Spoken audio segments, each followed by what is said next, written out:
Ah, thanks for redeeming first. I will start off the ads because the ads exist and they are painful. Very nice to see you, Suki Bookie Wookie. Hopefully you're doing well.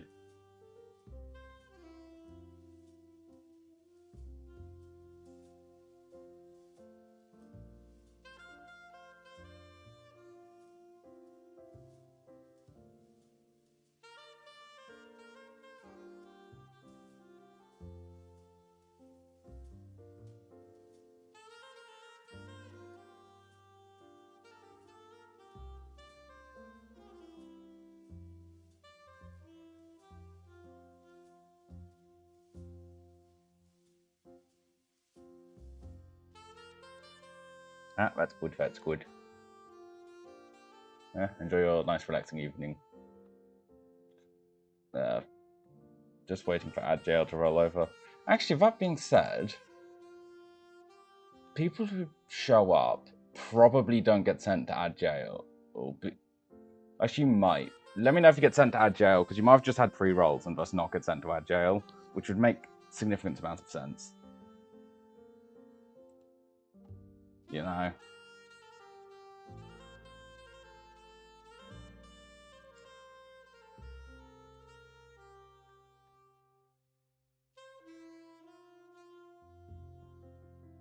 also need to update my goals, actually.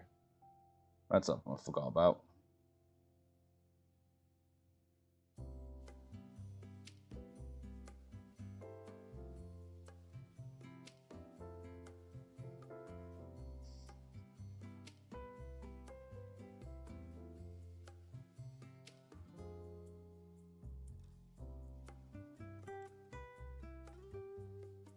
Theoretically, I think Agile has started. Or not.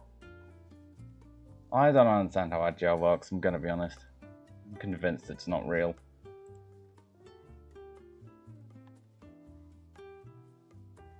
Nope, Agile has theoretically started. So let me know if you're actually in it. I don't think you will be, actually, because... Well, at least on my testing device, there's no Agile. It was so smart to have, like, a second Twitch account so I can check to see if Agile's real or not. Because it very much doesn't look like it's real on that end. I guess I got a pre-roll ad, so there might be a cooldown on how many ads you can get. Which would make sense to not make the process infuriating, because I imagine going in, getting a pre-roll ad, and then straight into an ad would suck. So I imagine anyone coming in now, actually they might still get sent to ad land. I don't know. Maybe I'm just yapping into the void. That could be true, it wouldn't surprise me. You know?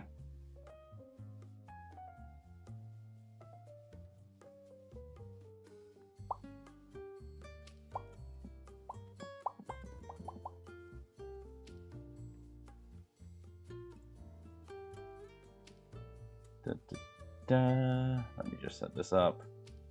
Yong. I'm surprised there isn't a big issue with, like, Twitch and our online safety law. Well, I guess they know I have a bank account and stuff because I'm affiliate and they've done all that stuff. So they probably actually have all the verification they need to know I'm an adult. Which is weird to think. We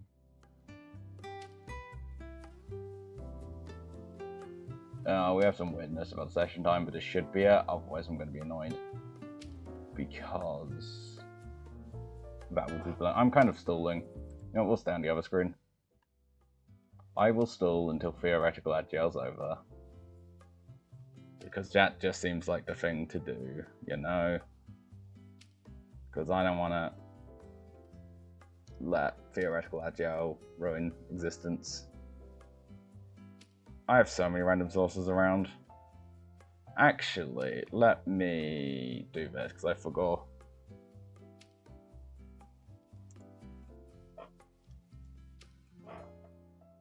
I do have my thing off because, or not.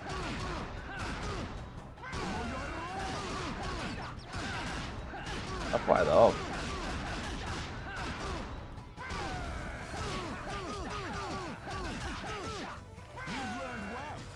Oh, that was a nice juggle. No worries, no worries. To be fair, it's not like I was playing a clip from someone particularly sus, so I was fine. Yeah, it's still on this source, it just isn't on the other source, but now theoretically AHHHHH is over for everyone. So I go over here, and here the clips are on. I thought they were off. Well, the clips are unfortunately off, unless I know someone say so. Or, like, PG-13, because otherwise things might go interestingly.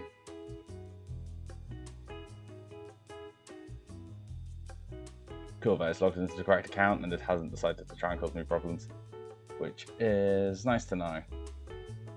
Very nice to know.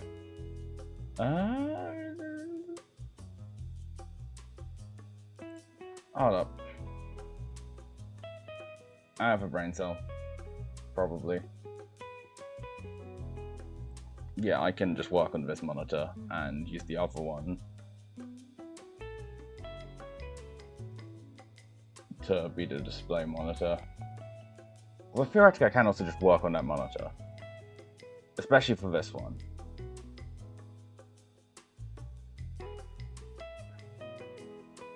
So why have I done it this way?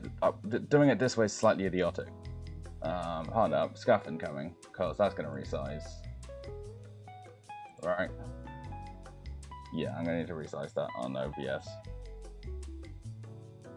Which is exactly when that decides to break slightly.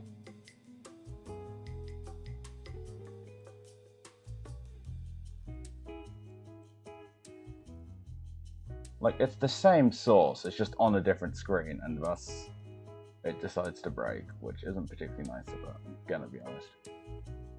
Like, you did not need to do me that dirty.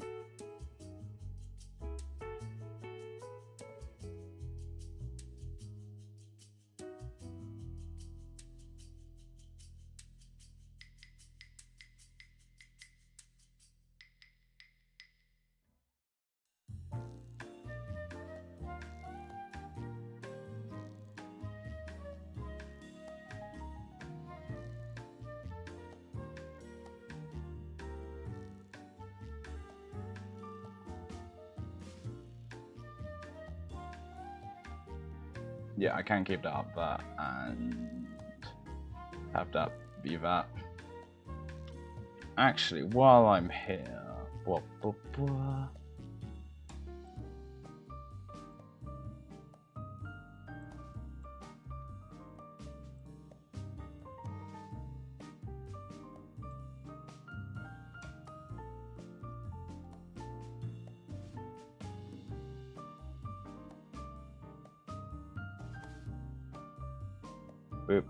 There we go.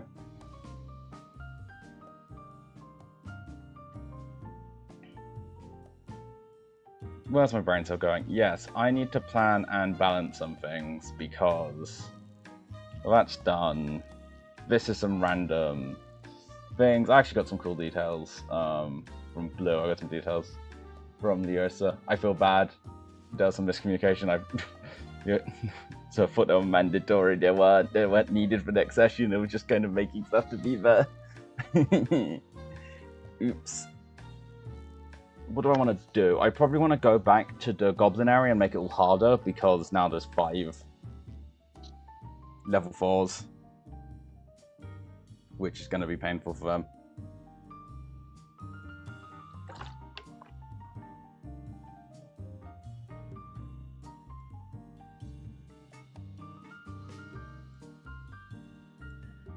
And I probably want to do a couple. Want to rearrange what my plan was for last time, because last time we didn't get to go very long, so I'm going to have to rebalance that because there's now 5 of them. Or I just let myself wing it which could be the more interesting option, is just go, we'll see what happens. I kind of want to do that. It's probably a bad idea, right? My silly idea is just add on an arm of Agathis and call it a day. At like 2nd level, and like a Hex maybe. Probably need to calculate that. And like what effect that has. I mean, I know I've edited. There we go. This stat block to be a bit scarier.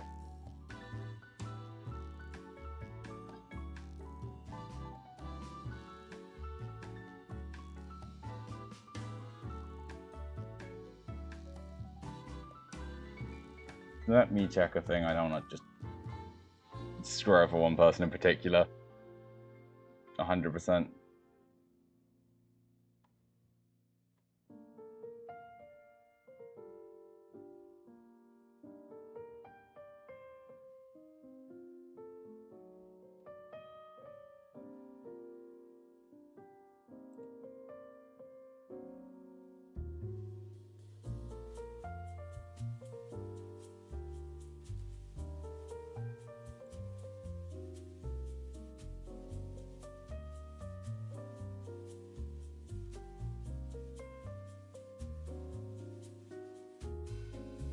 Acid, cold, fire,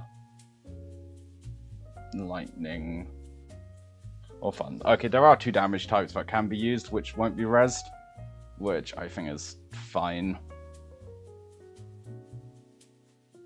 Essentially. Right, because... brain moment.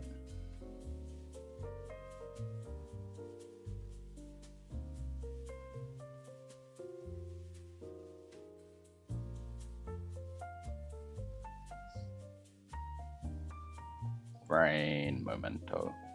Yeah, so like all the attacks won't be resisted, but there's actual like a thing to get around that.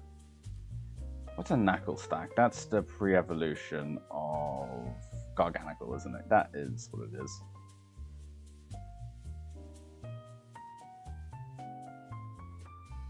Which is quite nice. It's quite a useful ability. Especially considering this has bludgeoning, piercing, and slashing resistance, because the non-magical version's gone, and I think that's stupid on lycanthropes. I still feel like they should have at least resistance. They should have, like, they used to have immunity, but then they were fine to that. So I feel like this is a nice compromise to put in between, because I don't have to use official rules all the time and kind of do what I want. There's also, what's it called? That was not what I wanted to look up. A whole thing with silvered swords now, I do believe. Or silvered weapons. In the new damage. Which is when you crit with a shape changer, you get to deal an additional die, which is such a lame item effect. That's excessive, you know. It's additional damage die. That means like nothing.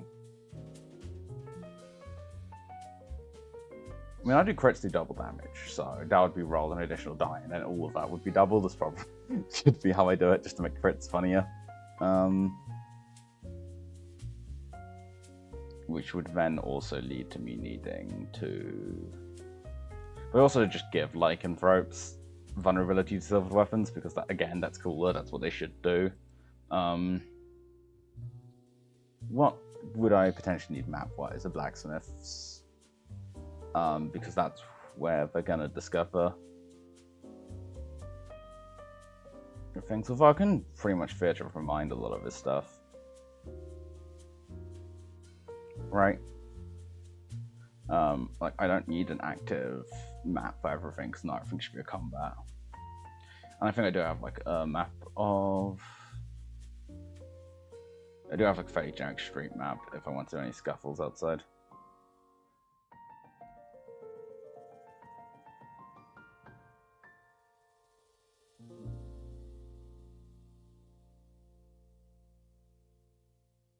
Which should be satisfactory.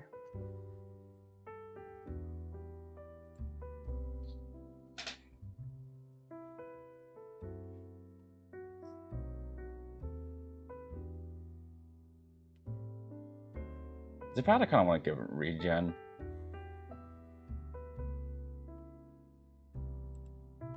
Wait, I showed on the wrong screen, sorry. I have made just to be like a street fight map. It's a small village, so like it's a stone road, and well, whatever, it's pretty big. I'm simply going to ignore that fact because I don't have to mess around with making more grass area.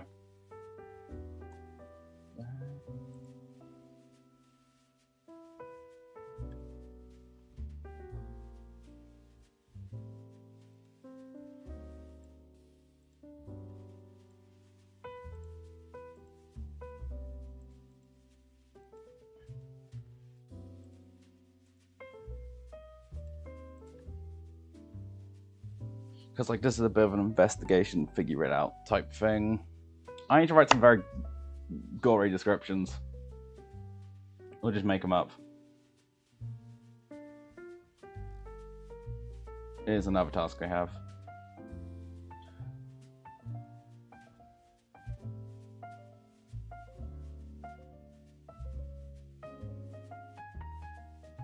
So I should also do that. Or at least make sure to do that.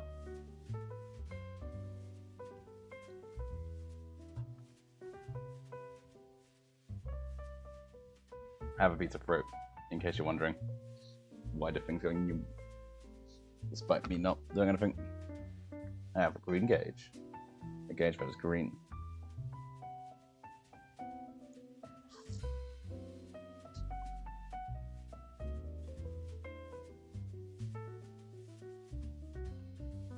Yeah, well, we'll see how 3. Let's see how 4 is essentially what I want to buff this to. Not that CR is a good guide remotely, but like that's the point of not being silly.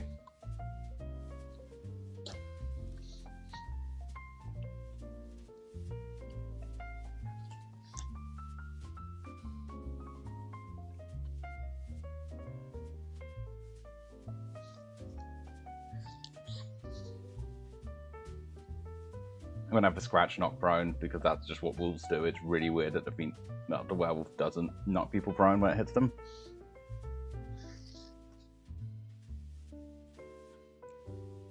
And I run this as a paragon, so essentially it gets to double up some stat blocks.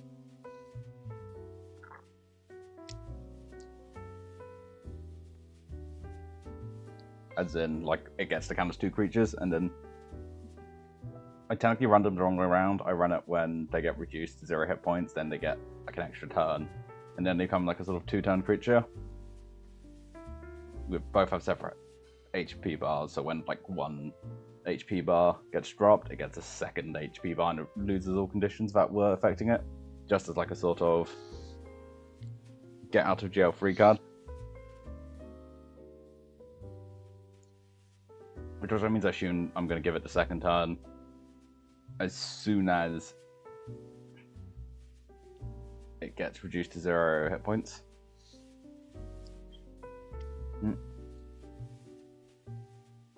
Which has an interesting interaction with, like, what do I do with that remaining turn? Do I just interrupt? I think I just interrupt it because that's funny.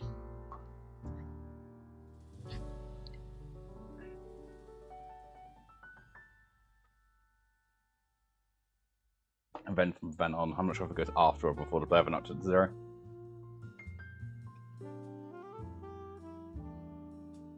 So give me one moment, I need to grab a tissue because I got, like, fruit juice on my hands.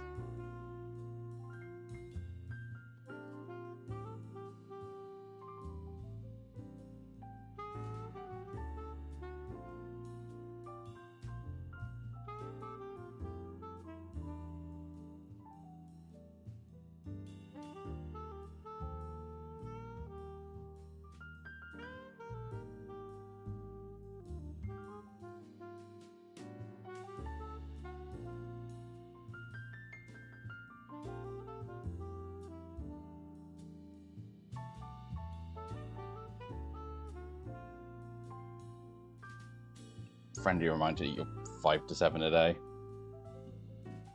I think you're supposed to do 7, but they knew that would not be a thing anyone would achieve, so they put it down to 5 because that's not having negative effects, but if you really want to avoid like bowel cancers, you really should eat 7 pieces of fruit or veg a day. Like the fiber is important, etc., etc. But I'm not going to go on any nutrition rant because I hate it. / complicated.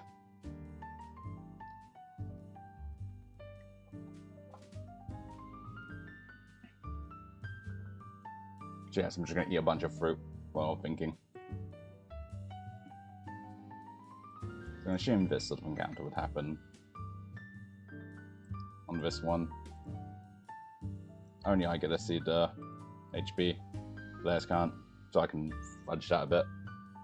And you won't be able to see it.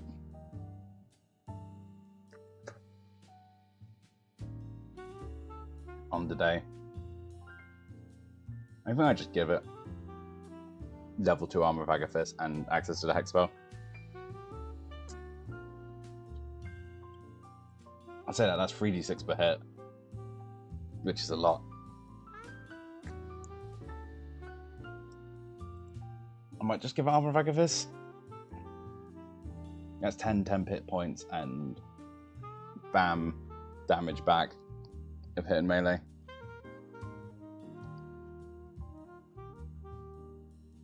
I'd say that and Misty Step, actually, just to be cool.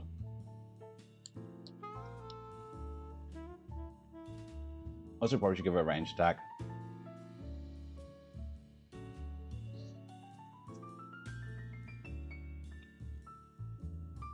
That isn't a terrible longbow attack.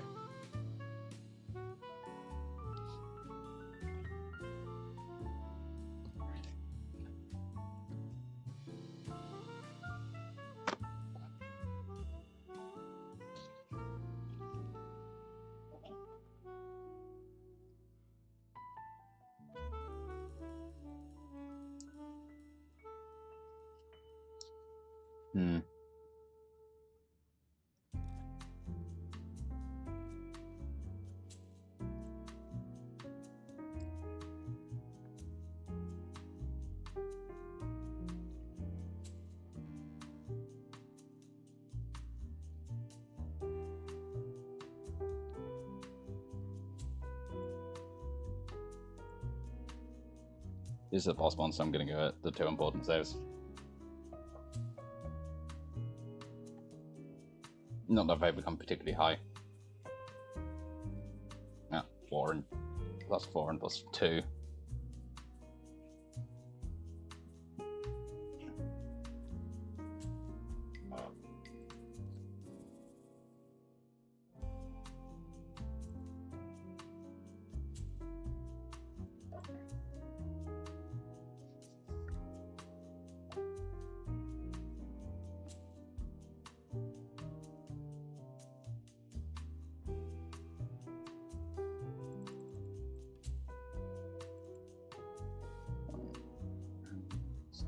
That's 5. Yeah, that's 2d6 because I'm not going to use the bite because werewolves know not to use the bite if they don't want to, even with everything going on with a werewolf. Which is quite cool, actually, for like a D&D thing, and it also makes me not have to deal with a whole lycanthropy problem.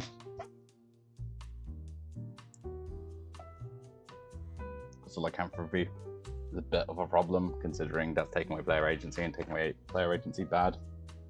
Like, pretty much the objectively bad thing you don't want to do.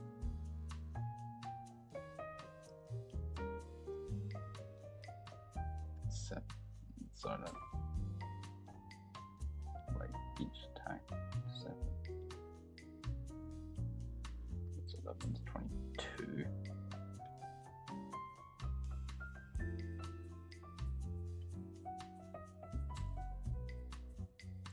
Tactics.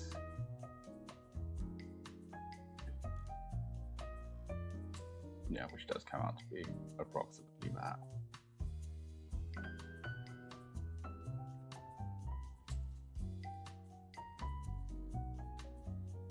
And then the damage per round.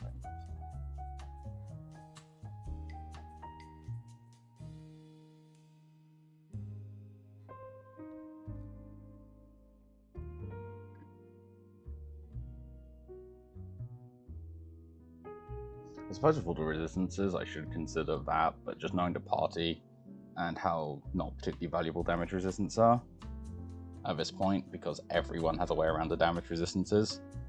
So if they don't matter, they don't matter, essentially.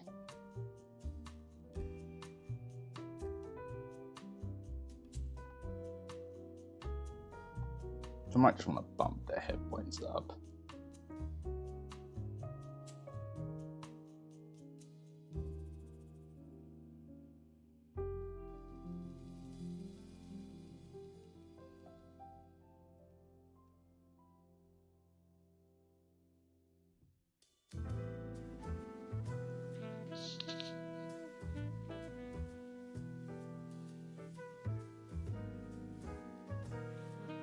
That's not what I meant to do.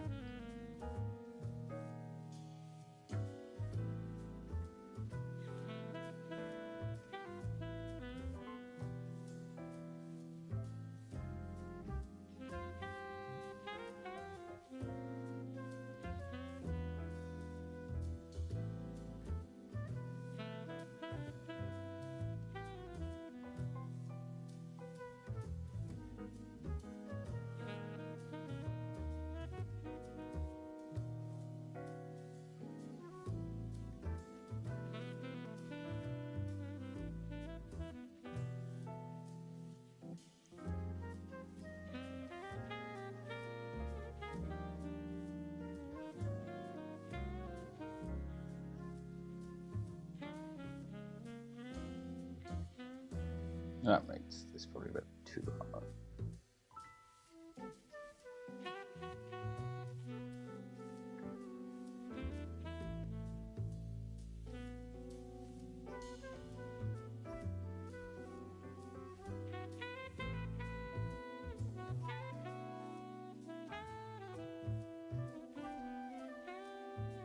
We're gonna get rid of idea of armor, but the armor factors is such a cool idea, right?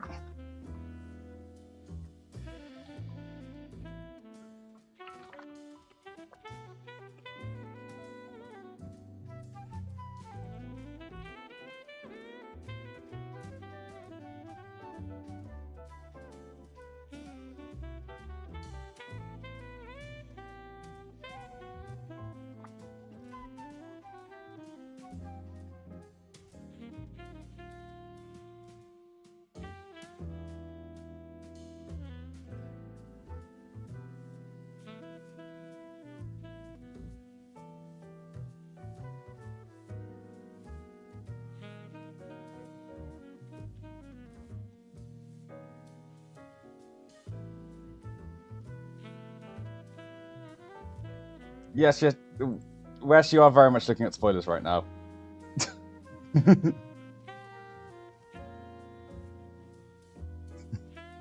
But hi, welcome in. Thank you for popping by one of my streams. Go to sleep. Go to sleep. Go to sleep. Wes, go to sleep. Wes, go to sleep.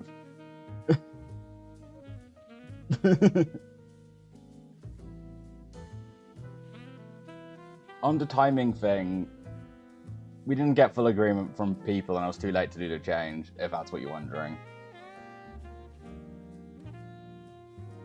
Sure, if you want to actually do anything, character-wise, or... Sure, this is as good a time as ever to do it, right?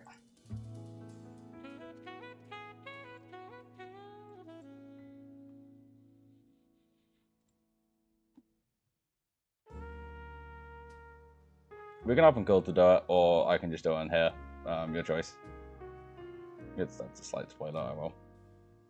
You're probably too tired to remember.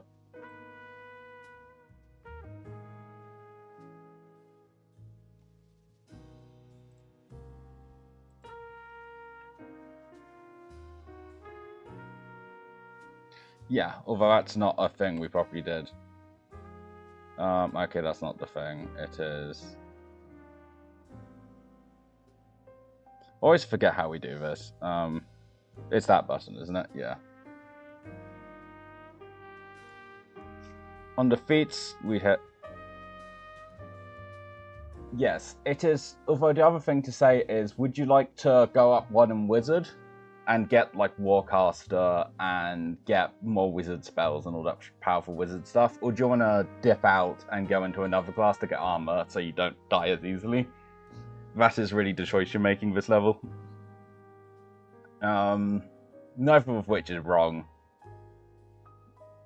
Yeah.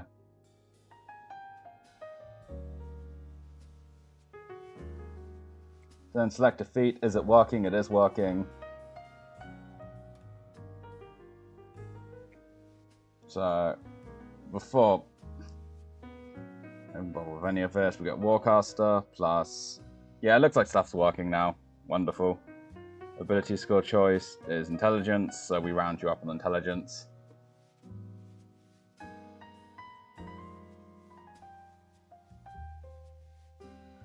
I'm gonna... No, that's a coffin. So then 18 intelligence, skills is done, spells. You grab shocking grasp in order to potentially shut down reactions. So essentially if you hit, you don't need to worry about... what's the word? You don't need to worry about disengaging. You can just smack them with a shocking grasp. And selections. Okay, cool. This is what? King. Yeah, the attacks of opportunity is the official term. You wanted to grab Misty Step. Save selection. And you get to select another spell. Note, you only get one more preparation. So you could pick up a ritual spell, even if it is first level, in order to get... What's it called? Just because you'll actually be able to use that. Or you could pick up another second level spell and switch out one of your first levels that you have prepared. Because you also get more spell slots of the second level.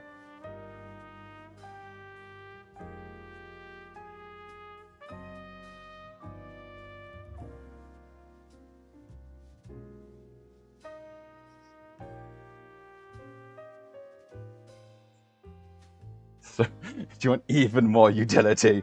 Or do you want to like switch out like Grease or something?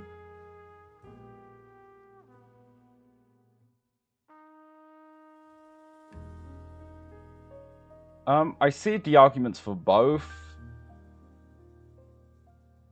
I do think I would personally pick up a ritual spell. Like, Tensors essentially gives you a floating platform which can hold as... What's it called? I can hold a bunch of weight, is essentially. And then there's Alarm, which is an alarm. It's in the name. Or you could pick up a niche spell that you don't think will be useful all of the time, but could be useful on occasion. And thus, you could switch out on a long rest, or... I think there's a wizard feature at some level where you get to switch stuff out.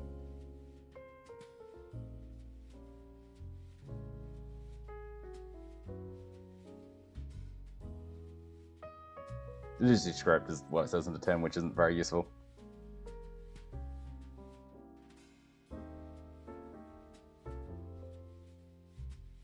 You want Tensors? Sure, we can grab Tensors.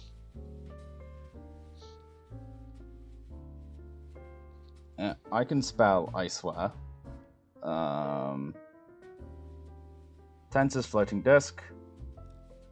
You get a horizontal plane, 3 feet in diameter, 1 inch thick, that floats 3 feet above the ground at an unoccupied pace of your choice. You can see within range, which is 30 feet. It remains there and can hold up to 500 pounds, which I assume is quite a lot. It sounds like a lot.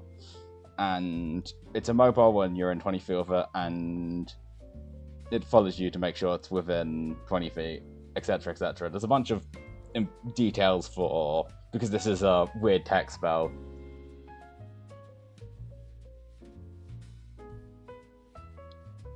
Hi, Kellen. Welcome in. That's a cute emote.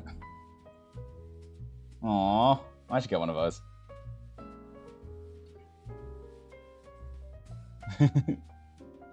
I am a fan of this smooshy emote. And then I think everything else is fully done. So then we just hit the build character button, and bada bing bada boom. You're all up to date with everything. And your mighty 30 hit points. We actually, hold up. Yep, we did that. I was just checking something.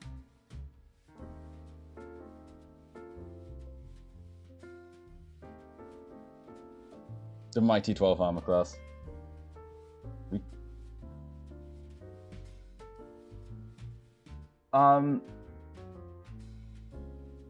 You could get 2 second level spells there, but you only got 1 more prep slot, which I assume is Misty Step.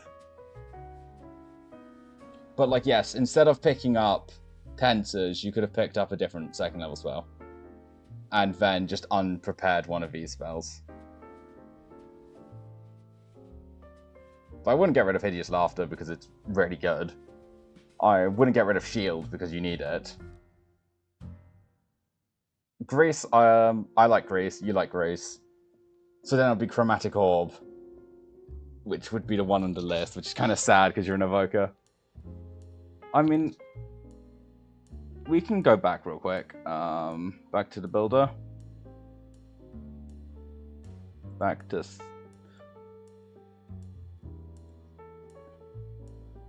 Yeah, that's what I was saying. If we go change selections, we... Yeah, Orb is on brand because you're Evocation Wizard. Even if it's not like a splash, it's a good spell. If we unclick Tensors, I can probably filter for the ritual spells and we can just go through them if you want.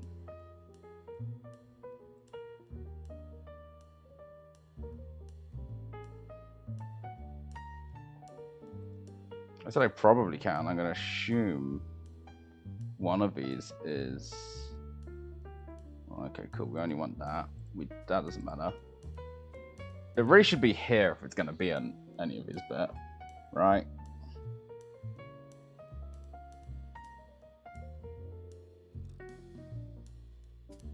Well, I guess you can't filter for ritual spells, so we'll go through them one by one when they come up.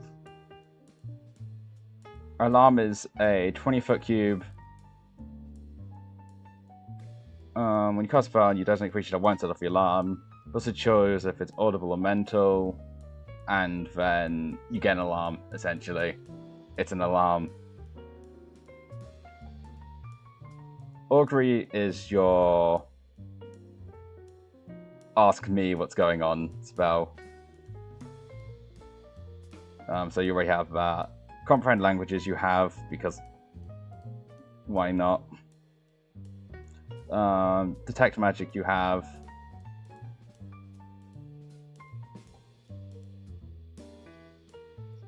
Find familiar you have. Gentle riposte.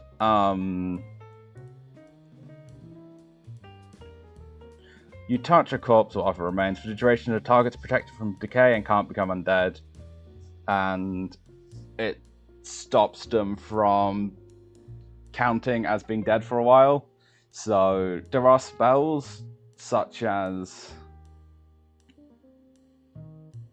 This does have, apparently, a material cost of 2 copper pieces. But at this level, it isn't particularly useful, probably. Because next level you get access to Resurrection, which in the form of Revivify. There's a slight problem, however. Revivify can only resurrect a creature that died within a minute. And this spell will take 10 minutes to cast as a ritual. So not the most useful in that case. But it does stop things from going undead, which is something. And it helps out the other types of spells.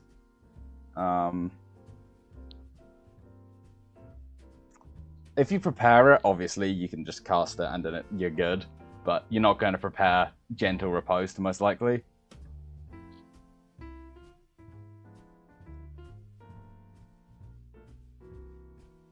Identify you have. Illusory Script is... has a costed material component that's consumed, which means it matters. And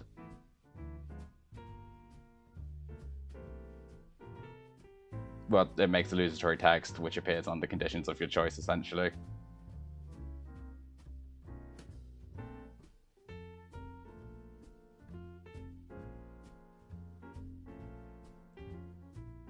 Magic Mouth is another consumed spell.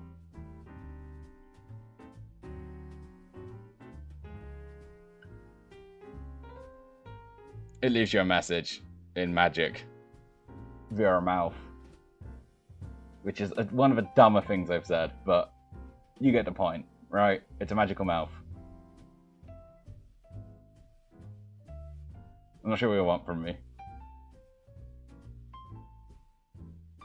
Tenses is tenses. We have looked over that. To be fair, no, I'm not gonna click it for now. You have Unseen Servant, and those are all the ritual spells. Yeah, I think it's between tenses and alarm, because both have their utility.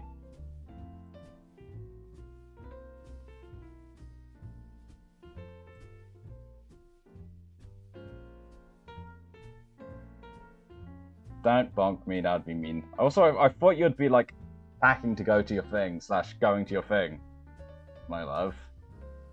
I didn't hear that, but hopefully you did. I saw it. It worked.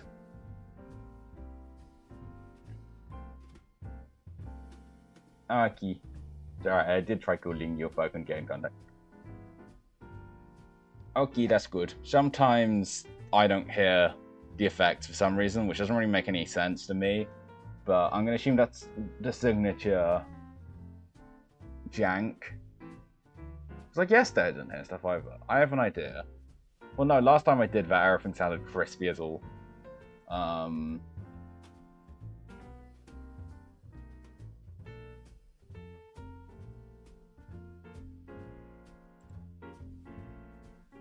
So... yeah.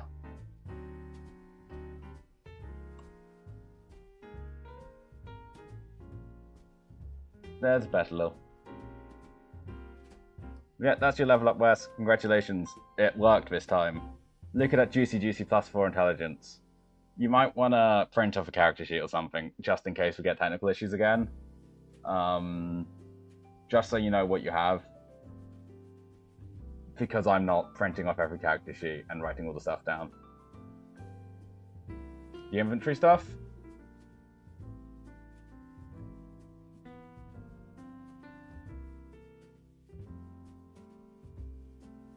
Inventory's in this bit.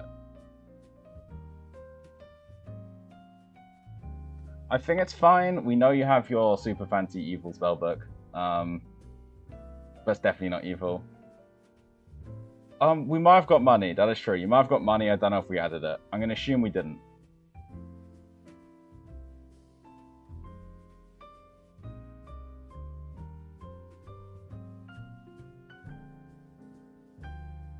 It could be. We haven't really opened it or talked to it much. It just gives off evil vibes, you know? It may be a big friendly giant, except for I mean, it's relatively large for a berg.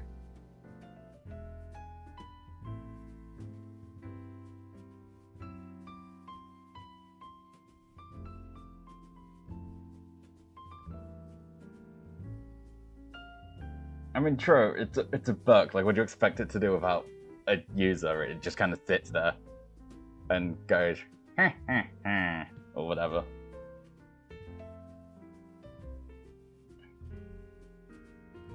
Again, who says it's evil? It could be it could be very friendly and nice. But it might like geese and thus be evil. You never know.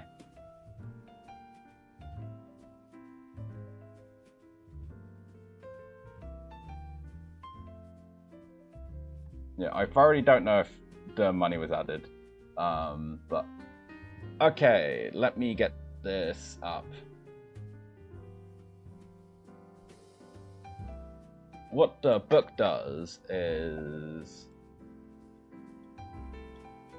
Una memento. Hi, Super Foxer, welcome in!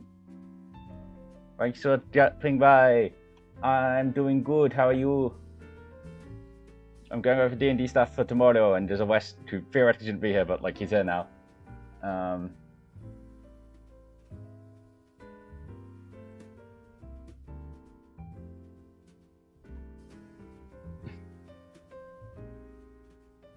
Sure, go for it. I was glad to hear you're doing well.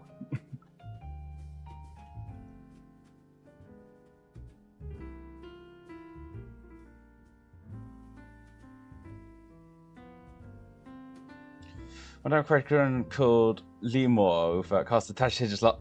Tasha's got buffed in 5.5, which is very, very good. Like, it was already a good spell, and now it multicasts. But, like, yeah, just say a terrible pun and cast Tasha's. It's great.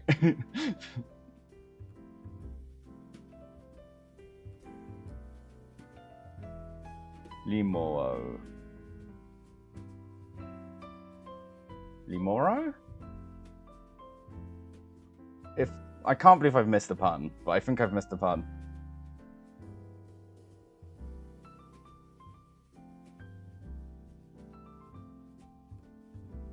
Okay, Wes, what the spellbook does is it can eat spell scrolls and spellbooks, and it essentially writes them in for free, which saves you money and time. It gives you a +1 bonus to your spell attack rolls and saving throws of your wizard spells. You can't willingly attune to it, and it can eat other magical items with... Oh, it's Lamau. Okay, yeah. I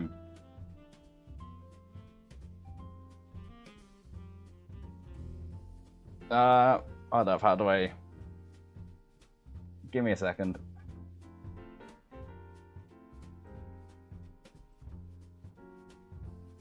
I deserve that.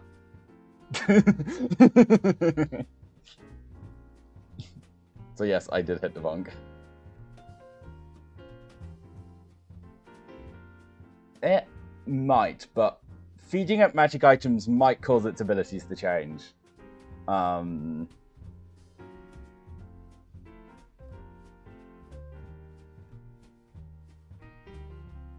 It is a hungy spellbook, in summary. You can feed it things and see what happens. And yes, it does require attunement. You can also like use it as the spellcasting focus instead of using your staff, but that's more for flair. The first day night, just hungry. So yeah, feed it and see what happens, is essentially, or just use it within the limited confines of the description, and it will be predictable. It will scribe stuff for you, and it will just slightly enhance your capabilities as a caster, but you won't be able to unattune to it. Unless someone casts like Remove Curse or Greater Restoration or something like that, in which then you could unattune to it. No, it eats the scroll. It be hungry.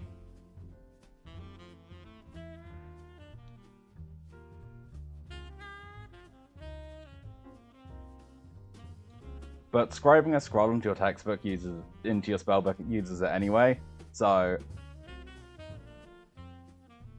yeah. But that would be the same case if you want to add spells from a scroll into your spellbook. So, I think. So... It's free scribing plus that, and again, feed it and see what happens. If you are really curious to see what happens... No, if you use a scroll, it is used. So...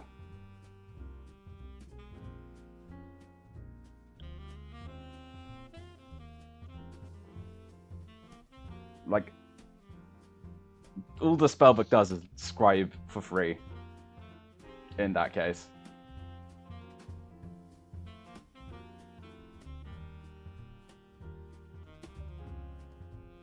If you're really curious to see what the thing can do...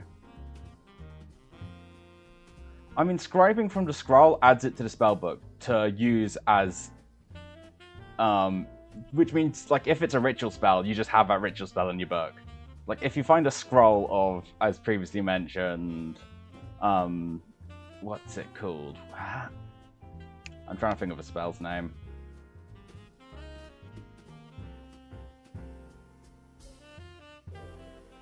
Ah, yes, I have been yard on, so now I'm a cat. So then you'd have Gentle Repose in your spellbook if you fed it a scroll of Gentle Repose. But, like, either way, you could scribe Gentle Repose into your spellbook from the scroll. And we go, hi, hiya, I didn't steal a redeem idea from you. That would be interesting. Also, welcome in, welcome in. Thanks for popping by.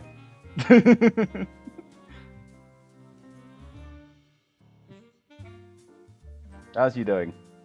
Hopefully you're doing well.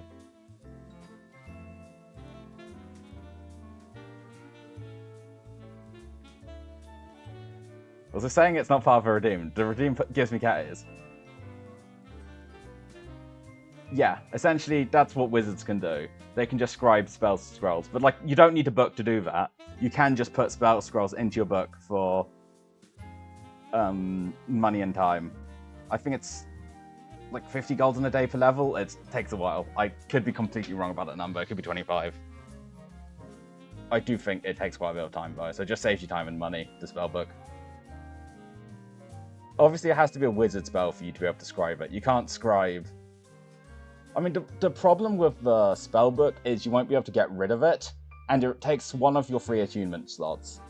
Or, like, it'll be difficult to remove, and it takes one of your attunement slots. And if you start feeding it random magical items, you don't know what will happen. But with the sort of meta context of I'm not going to, like, completely screw you out of your character without, like, genuine, like, proper warning. But even then, that'd be highly unlikely. Like, don't feed it, like, the Orb of Ultimate Evil. That makes everything it touches super evil. And, like, at that point, like, what do you expect a book to do if it eats and absorbs a magical item of mega evil? But...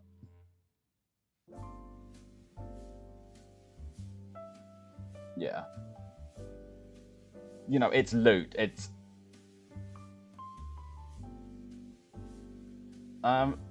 technically anything's edible once.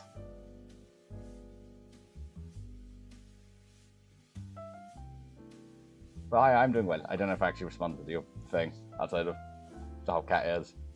Sudden, great time for you to appear. So anything's edible at least once, but I can't recommend it.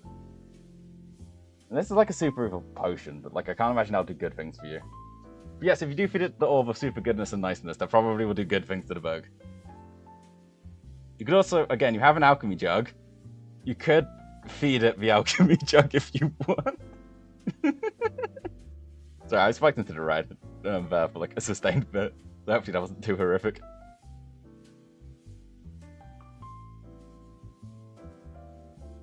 If you feed it a Bible, you feed it a Bible, but like... I guess there are holy texts, but there's a whole lot more of them because there's a whole lot more gods. I mean, you could feed it holy water. I don't think you have any anymore in the party. But that might do something. I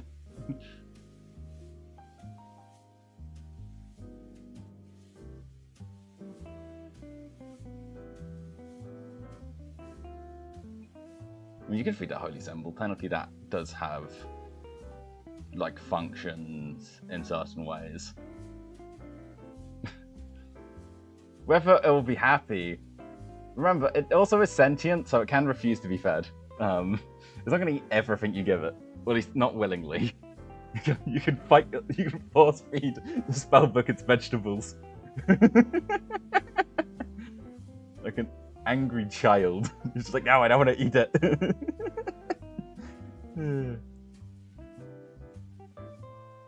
Oh, wait. I forgot to do a couple things. Boop, and...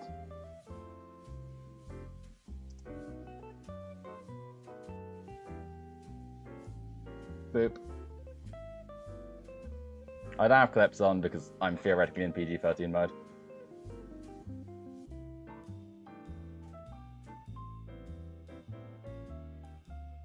So there you go.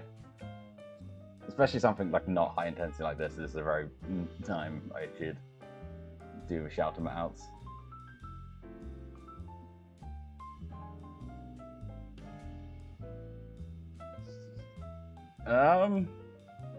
You don't know. Maybe keep feeding it and who knows what will happen.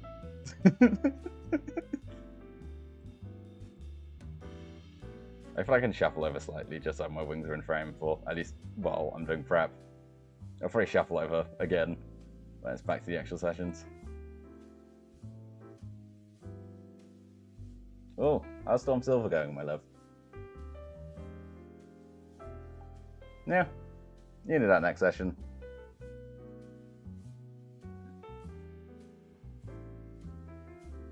Shelder.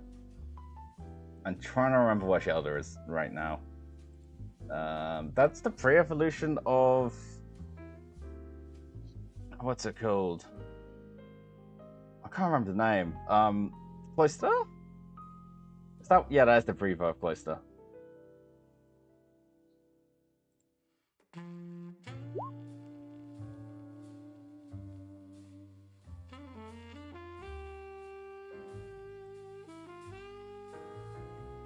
That's a tab with less spoilers.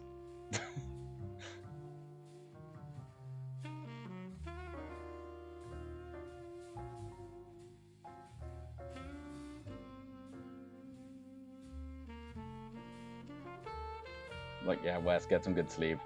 You need it.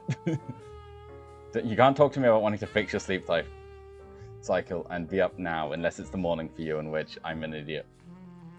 What is West time?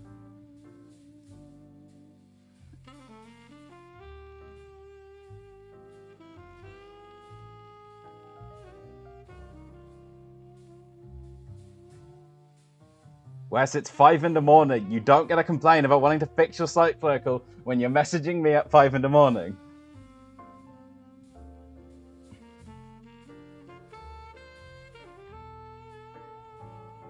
It is better than 10.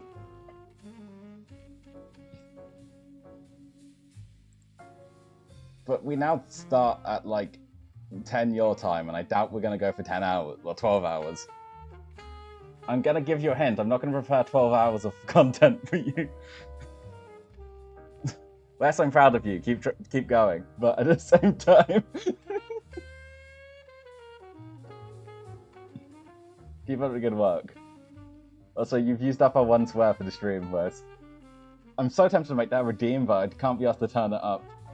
Turn it on and off. I mean, yeah, that's a lot of D&D. But the large problem with that and online is maps. I need to make sure I have a loose idea and like a couple like generic maps I can use for some things if I need to. But especially considering I've had a consistent art style gotten from one place, in which I get assets and then make maps with some of the time, and sometimes I just use pre-made maps. I mean, I can just make stuff on the fly, but it's going to look a lot worse, and that means everyone knows I've made it up on the spot. Or forgotten to make it when prepping.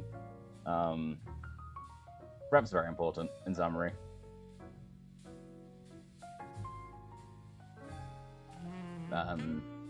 Especially on the online part, the making the maps takes quite a while, to be honest.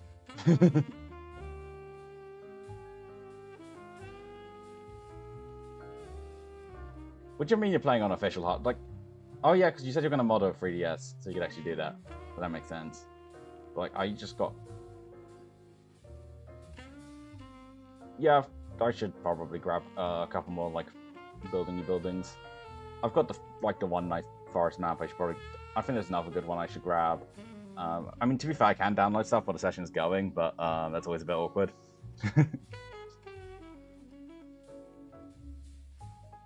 I could have you fight rats for 6 hours, but I don't want to. There's also, like... There is one other map I'm gonna... Like, I've got some rebalancing to do, because obviously changing in player numbers and levels for content means I need to do a little bit of rebalancing.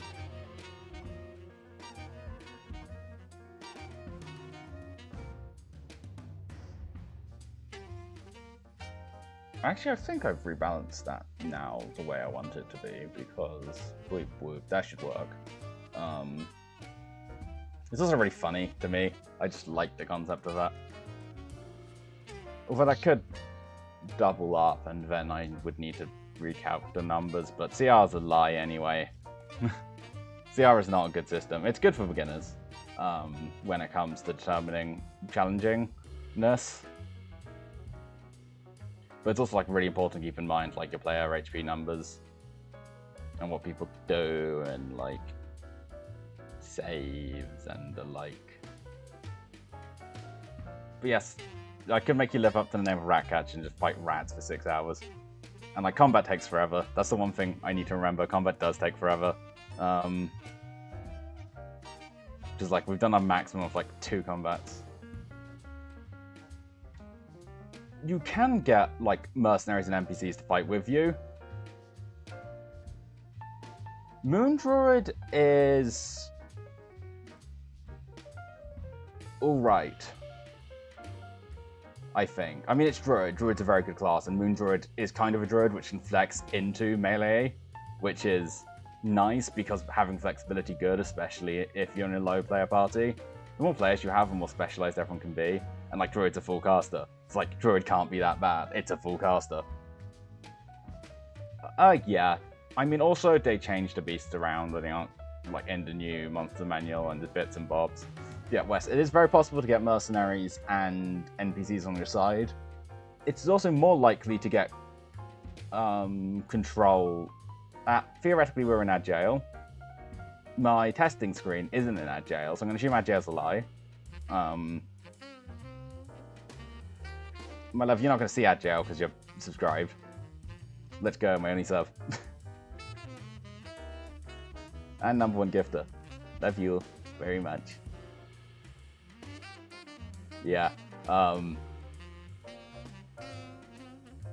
Whatchamacalled? I would honestly be tempted to give you guys control over any, if you hired like a mercenary or an NPC, I'd at least definitely offer you guys to have control because it takes more, it takes some effort off my back, and then you guys get more cool stuff to do, potentially. But yeah, it's very much a possibility, right? There are whole categories of like hirelings and like their wages, and NPCs can be aligned with you. You can just adopt an NPC and then I'm stuck having them in the party.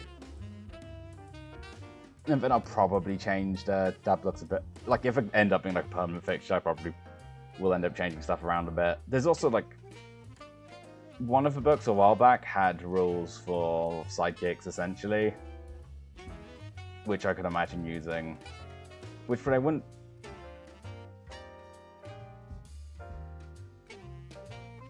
I mean, like, I'm not trying my hardest to win with every single monster, right? Because, like, a wolf is just gonna sort of hunt you and then run away when injured. A crazed berserker isn't gonna run away ever. A goblin's gonna beg for its life when things are looking dire. So I just, like, sort of follow the logic of what things are doing. But, like, it's just more time you guys aren't doing stuff and more time I'm doing stuff because it takes an amount of effort to control everything, and it takes time.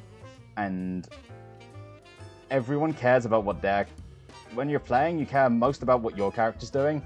And like, yeah, there can be really cool moments from other characters, which you also care about, but you mostly care about, like, you're primarily interested in your character. You can be like, hell yeah, to your party members. And like, you can do that with a cool, like, established NPC as well. There is like a level of hell yeah, but like, you don't as much value that because it's not as important and you're not as emotionally invested in them, probably because you've had less time around that NPC, unless they really are just adopted by the party and I have no choice.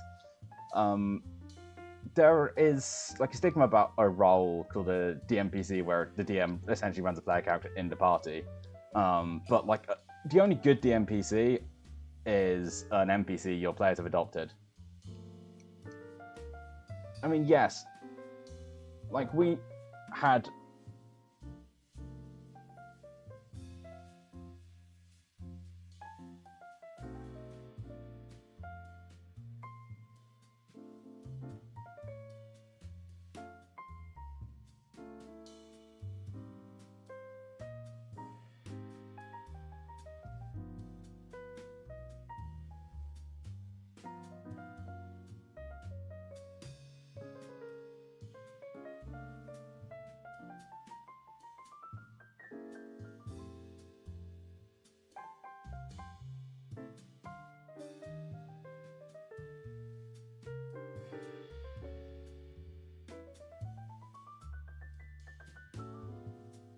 Sorry. I'm at home, so family. Welcome in, King Poverty.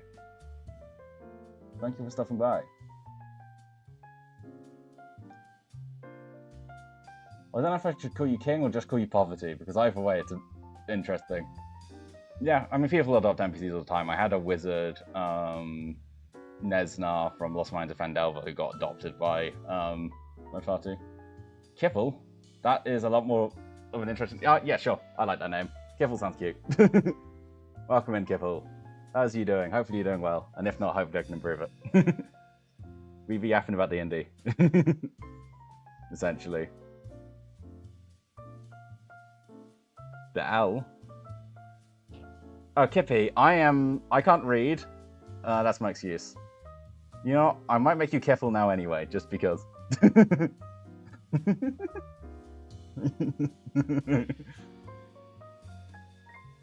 I'm not sure where I would decide that's where it goes.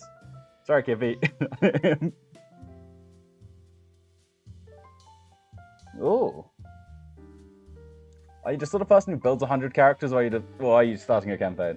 I have no judgment if you are the former. I've done it before. Largely because used to be a bit of when it was back in regular 5th, I used to be quite interested in optimizing. That's just pain. Maybe one day you'll resign yourself behind the screen like I have. I say as if I mind it. I love it. I love being behind the screen. The question is, are you a mechanics first or a story first type of person then?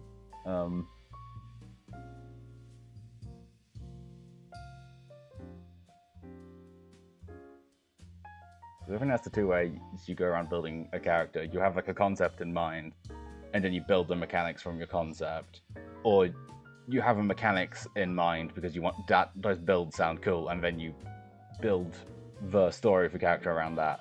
That's not to say either of them, one of which is better than the other, because there's nothing about... Because you can just think some mechanics sound fun, like, oh cool, I can have a pet, like Beastmaster. I want to play Beastmaster Ranger because you get a pet, and then go from there. That's a completely fine way of building a character, and having like a cool idea for like a spell sword, and figuring out how you're going to build that, and then deciding your stuff. And then... Oh well. Yeah, having the concept of spell sword first, and you want to like launch fireballs and stab people, and then look at the rules to see how you can do that. That's also a perfectly acceptable way of building characters. I mean, the answer to the latter is Pact of Blade Warlock. The answer to the former is a hippie, I assume.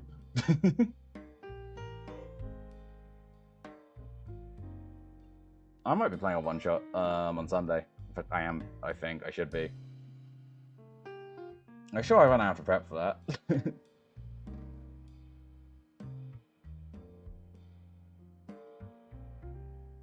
I mean, I've had a Warforged character before.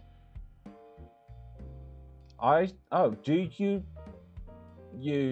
just playing like 2014 5e, or do you just use what's it called?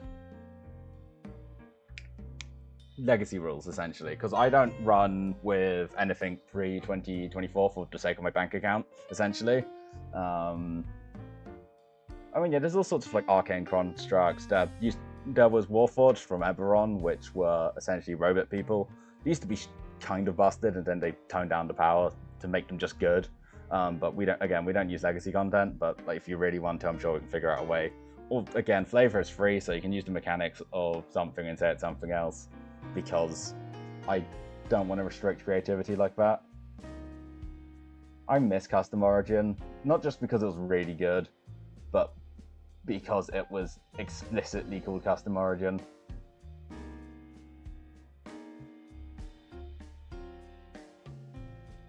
I mean, there's also like some amount of like clockwork and stuff. Like you see that on gnomes, and go for it, Wes. Essentially, you have me to answer D&D questions while I'm here. While you're still awake. You should go to sleep at some point, but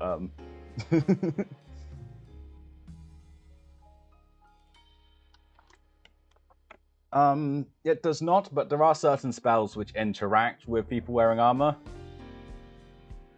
Like heat metal lets you heat metal. And that means if they're wearing armor, they really suffer. Because they can't exactly take the armor off, so they're getting a bunch of disadvantages. And they're taking a bunch of damage. And owie.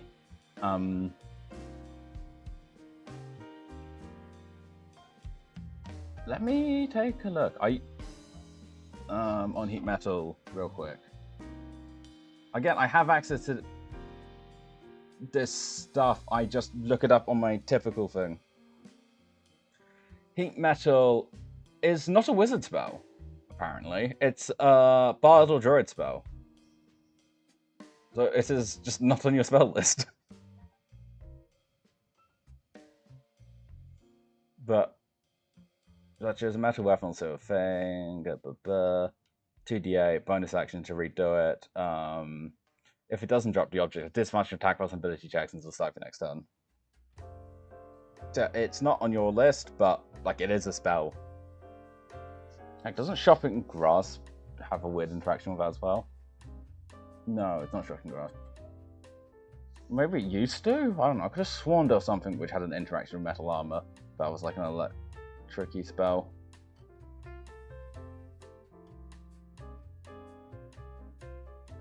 Things get vulnerability to lightning damage in water. That's a fun fact. And they get resistance to fire damage as well. Like, I assume, like, at least half submerged. I feel like when building a character, I mean, 2/8 is funny. There's a computer ops if anyone wants it. I'm not allowed to do that on my own streams. I've banned myself because of the problem. I guess I'm getting distracted by it. With characters for like one shots, if you're not building with a thing, especially if it's new people, I would probably say like don't like roll stats and just like put in like loose concepts or point by each stuff, because you just roll stats later. But at the same time, that makes it actually hard to build characters for things like that, because sometimes you just roll funny stats and you have to do something based around either extremely good or extremely bad or mediocre across the board stats. Because like if you've got extremely good stats across the board, run something funny you couldn't run otherwise, like a bonk. Right, because like Barbarian Monk is possibly the funniest and potentially really well working idea, but the stats just don't line up for it. Because how are you getting enough stats to do that remotely effectively? Or some stupid multi-class. I feel like that's the sort of thing you have to run when you get stupidly high stats across the board.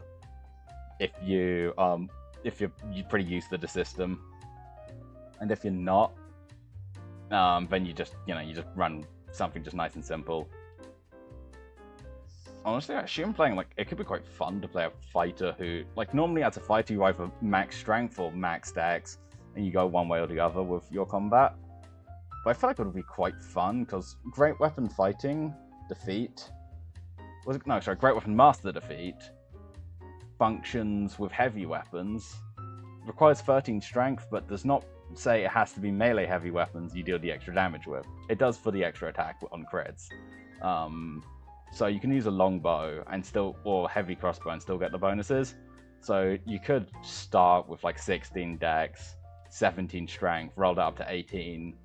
I don't know, pick archery fighting style, but because you won't be bumping that, at level 4 you bump up to 18 strength for Great Weapon Master.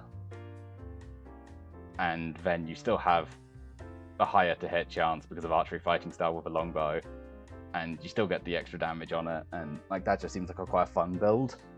The problem is you're like sacking your mental stats to do that, because you're going to do a 14 constitution and then like 10 wisdom and then 8 intelligence, 8 charisma, and like I never really want to play a negative charisma character because that's just an owie my everything, right?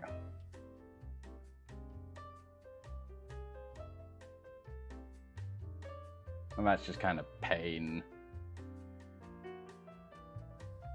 13 strength, 18 dex, 16 con, 8 intelligence, and where's 11 charisma, so I had a monk ASI for free, so that's 14 strength, 20 dex.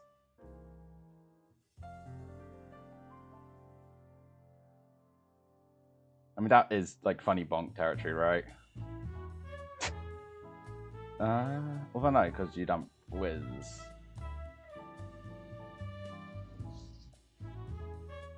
Why 14 strength there and the dex? I know it's Kensei Monk. Is that because you used... No, it didn't used to be the strength part. But the problem with Kensei Monk is for some reason you can't use like great weapon fighting. Like a great sword. Like I let a Kensei Monk I used to have in the campaign, who used to play Kensei Monk, they switched subclass midway through because JoJo's Bizarre Adventure, the subclass, came out. And they were like, yes, can I please switch? And I was like, I'll find an excuse, and I found an excuse.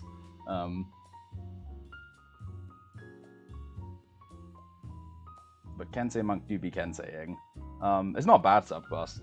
Like back then when Monk was awful, quite frankly. Monk's a lot better now, which is good because Monk needed it. It really needed it.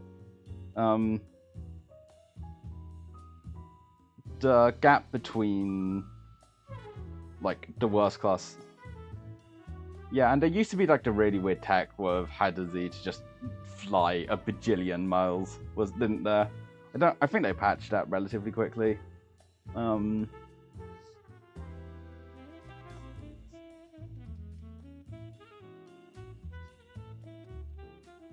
Also Sunsoul, but Sunsoul I think was awful. Like genuinely awful.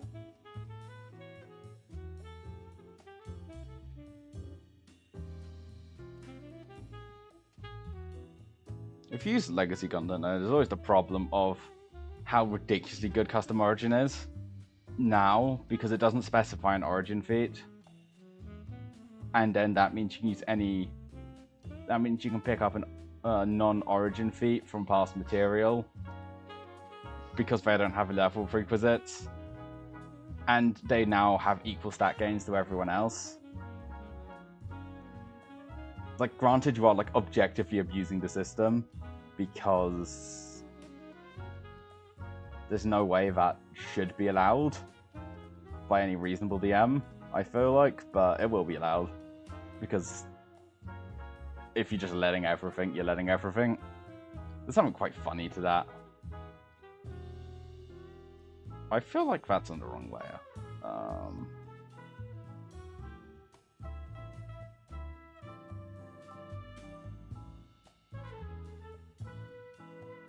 Like, that feels about right?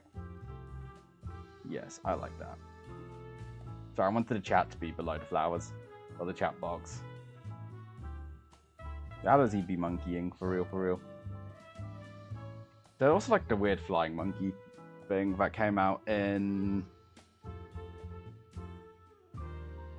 Oh, what's it called? The weird space one. Well, we got the GIF, which are the funny hippo British, like colonial British hippos with guns. I love the GIF. They are so funny as a species concept. Tally ho, lads! Or like, iron I guess it's not British, but iron on musket for self-defense because the founding fathers intended. Border ruffians break into my house. I blow up the golf almost over. The first one, he's dead on the spot. Yeah. No, I don't have that memorized. It just came up in an earlier thing I was watching. Some sort of ruffian, so I had to find that script because I knew that I would find it amusing.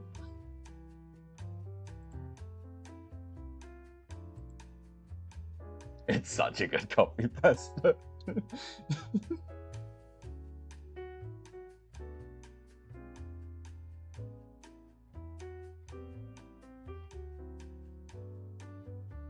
Actually, a very nice thing about I'm gonna assume you are still functioning on the 2014 rules, largely because you just mentioned a bunch of 2014 species. Thief is like the default rogue subclass, so it's still around. Again, there's nothing wrong with using the old content, right? Just because something's finished doesn't mean you have to stop using it, and you can use the old content with the new content. They are theoretically compatible, for the most part, at least. Some of the stuff just doesn't work, but most of it's compatible, and most of the stuff is pretty easy to convert in like a bare minimum. Like all of the Warlock subclasses have expanded spell lists, and you'll just say they're already got them. 2 Fails were already running that because Warlock needed it, just compared to the other spellcasters.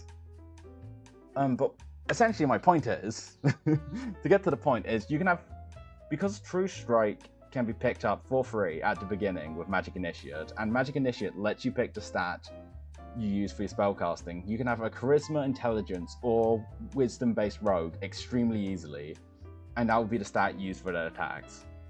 Note that you still probably want a high dex for Armor class, as well as your saves when it comes to your Cunning Strike. And yes, True Strike is now a good spell, and it's like, honestly, you kind of really want it on a rogue anyway, because it just buffs the singular attack. You know, has a singular attack, rogue.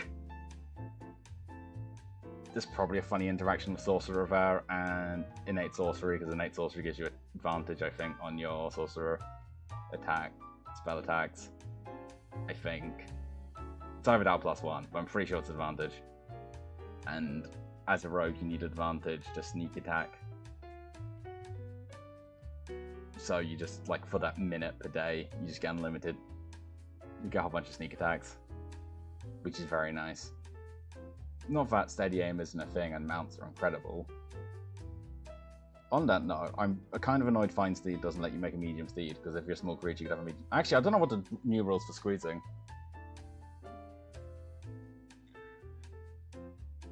I mean, Eladrin, if I remember correctly, rules-wise, it had... Was it proficiency bonus times per day teleports? Which is honestly useful on, like, anything, right?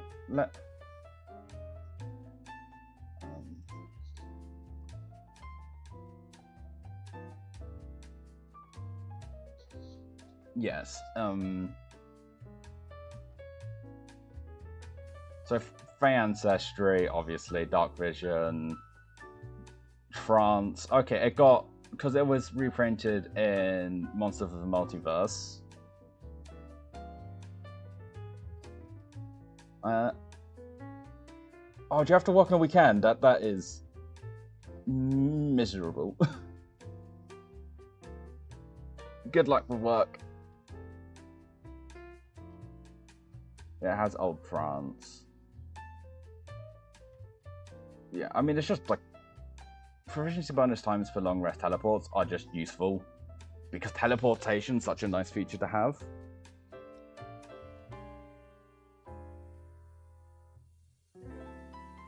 I mean, yeah, but it's morning, so that means you have to wake up, and waking up on a Saturday early sounds miserable.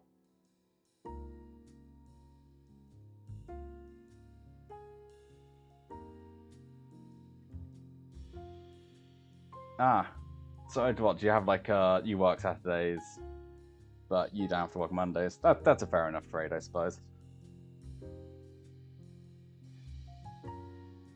I feel like you want a day in like the middle of a week then, so you can just be like, have a day off that no one else does. I guess that works with Monday, but like just to refresh yourself midway through the week. I don't know.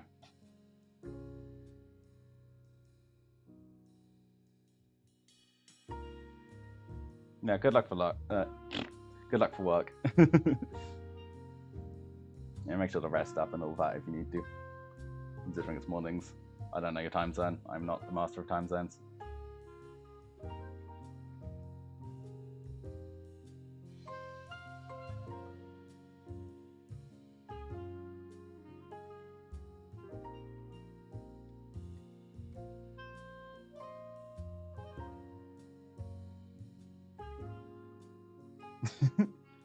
That is true.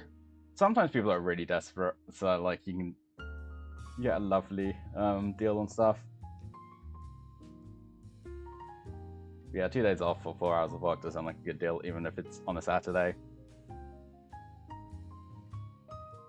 I cannot tell you what day the 29th is a Friday, so that's actually quite nice because that's a 3-day weekend as well. Yeah, that's a very worthwhile deal to take.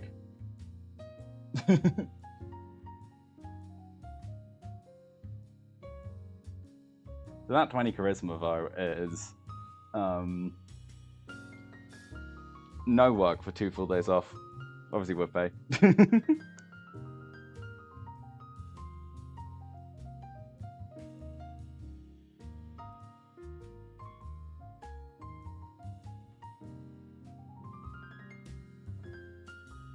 Okay, it looks like Wes has gone to Sleepy Land,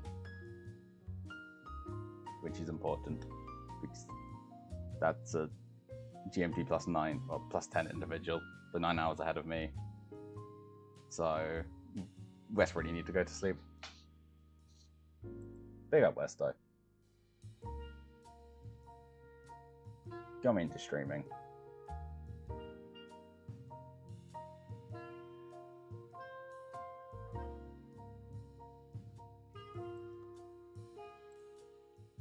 That's a long message, give me a second to read it.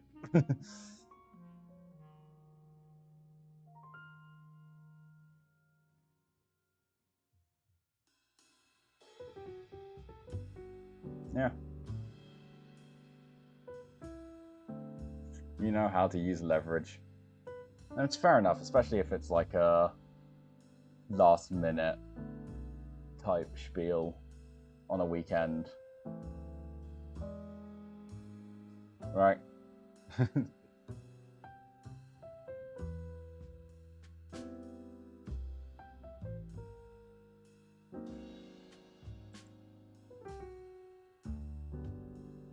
Yeah, it's important.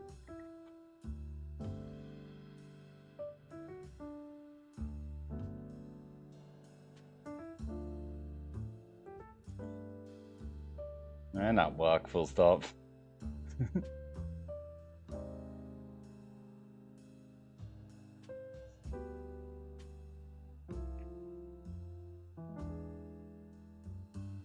I say I've been in education for ages.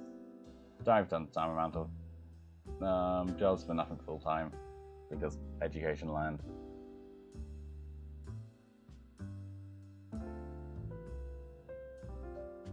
I'm not in the big, scary work. I figured if you're panic working weekend, you might be in healthcare. That does seem like the sort of like level of healthcare, sort of.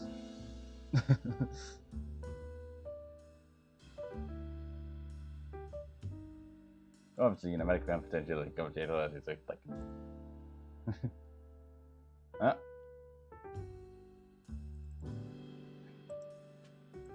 But, you know, in healthcare, why giving people hormones and fentanyl? And that's like veterinary, I suppose.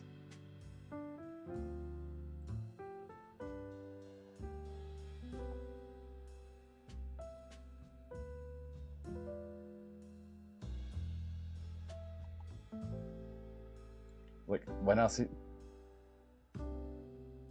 Oh, okay. That makes sense.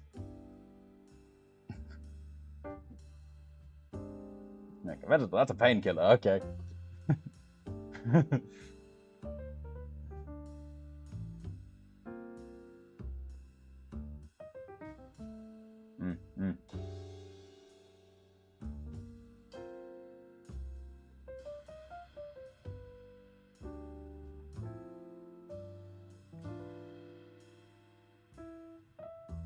Yeah, you know, don't take illegal fentanyl.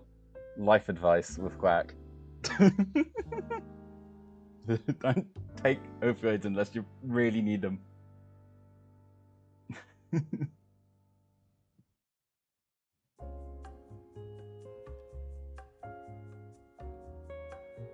I didn't know fentanyl was skin absorption, to be honest. That's a fun fact.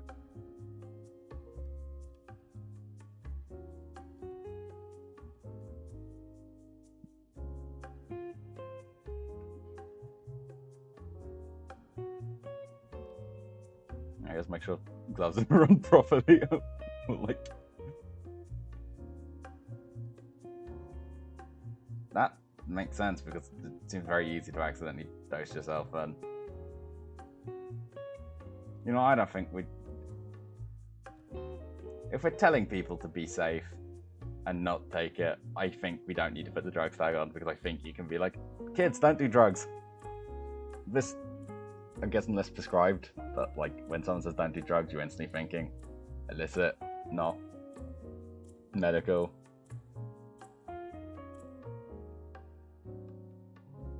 I like how my chat box is being silly there. Like, this chat box is slightly too big, is what I've learned. So this chat box needs to be shrunk slightly so it fits. Because I was just going out the chat box. Oops. Well done, me. Never jank over here.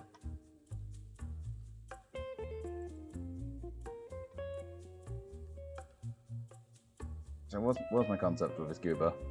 Because I was doing something on Western Pit, I was like, let me hide what I was doing. Yeah, I want to take the con down. Again. Settings.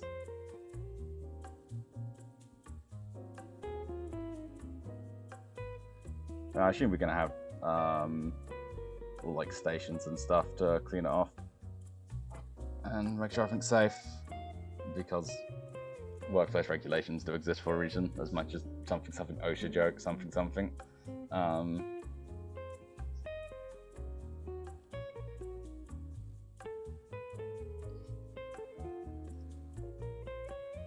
That's 22, and then that was 71. Save.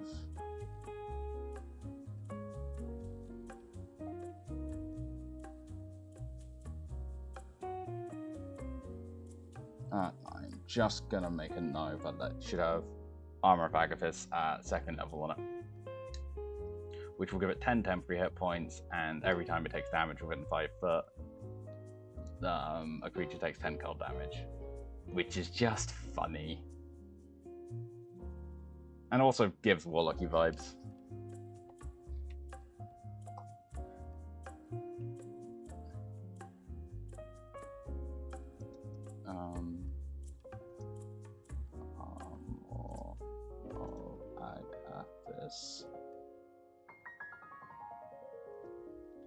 And when Paragon triggers.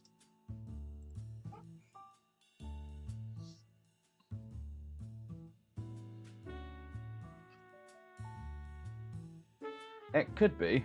That does seem more correct.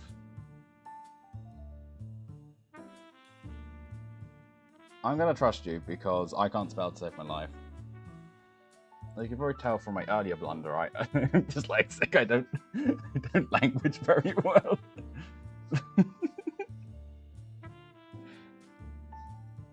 Yeah, thanks, Gippy.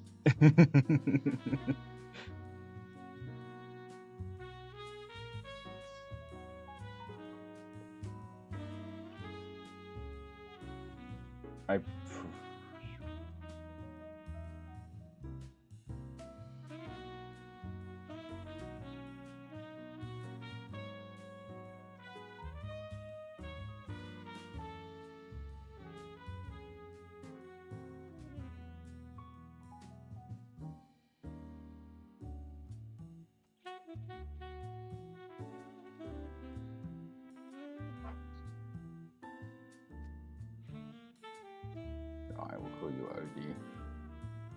Lint. That's just...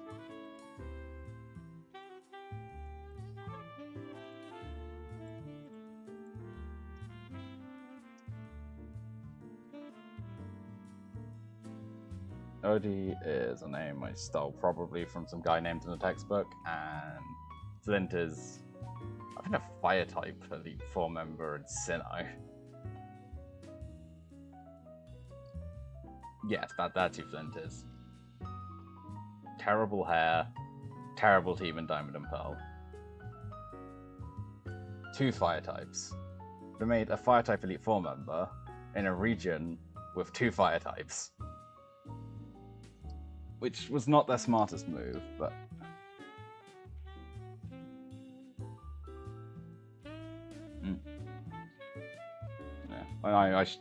Assuming you're qualified to do the things you're doing, considering they really wanted you to do them. Because if you didn't know what you were doing, they wouldn't have been so keen and eager to get you in to do it, you know? But still good to hear. Oh.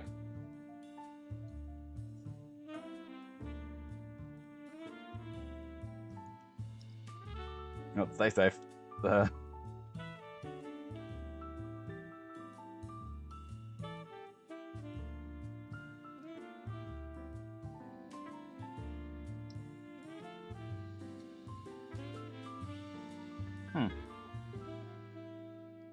She will brought relatively rurally then.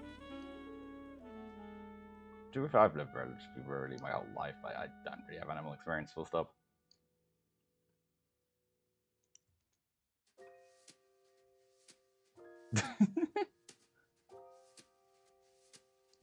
You know what? You turned out fine, so I'm not going to.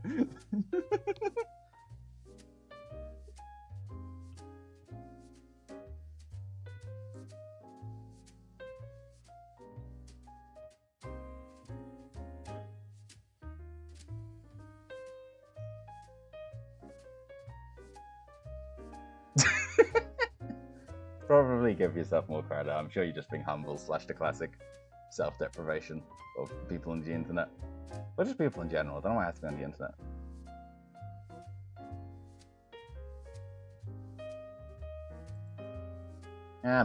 Same. But like nothing about how you're raised will affect if you have that or not. You're kind of born with it or not.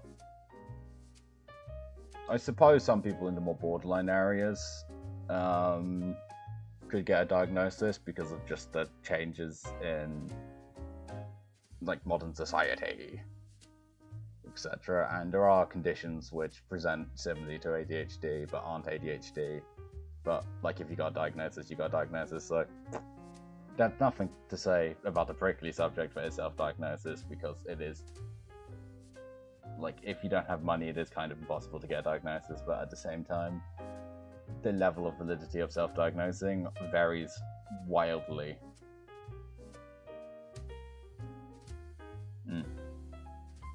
It sounds like you've got experience. So you got this.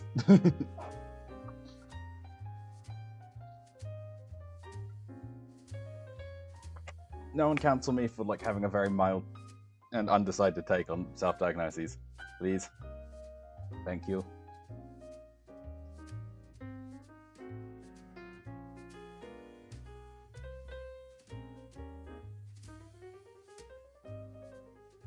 I actually read a very interesting paper on. It was general mental health stuff, and had two different populations. One being one being a representative population sample of the US. Well, I think it's a certain state in the US, I don't remember which one. And the other one just essentially being university students from a certain university. And different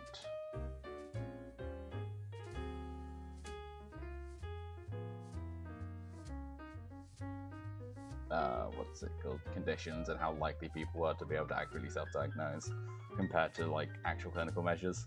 It was a very interesting read. Yeah. Just don't do too much horsing around.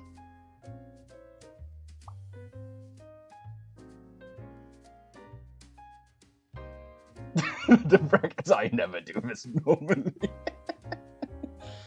Stay safe.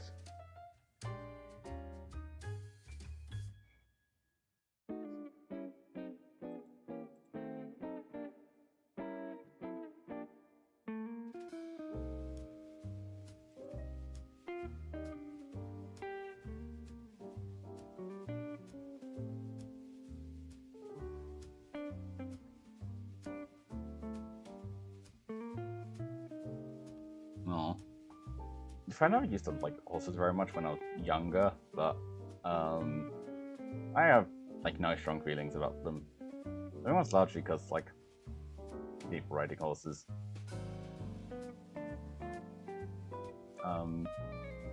Like, honestly, people riding horses are always super polite about it, and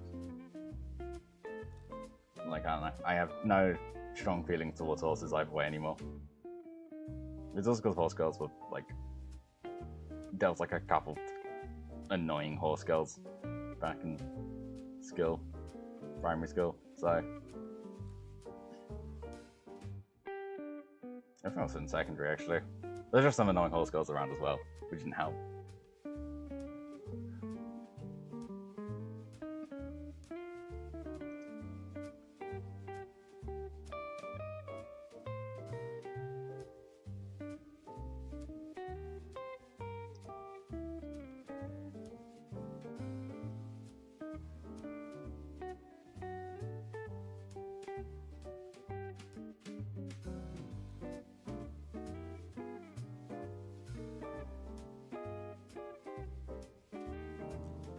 I'm gonna plunk you like here for now because you aren't necessary for now. I'm talking to my phone. Don't answer why I'm talking to my phone. It is probably listening anyway. So when the technology uprises, it will feel sad about doing what it must.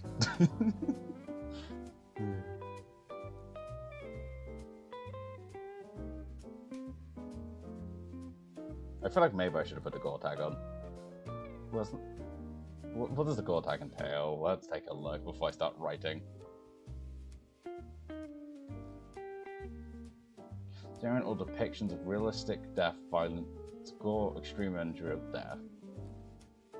I'm gonna assume that the depiction can include written, so I should probably hit this tag. I'm gonna hit the tag.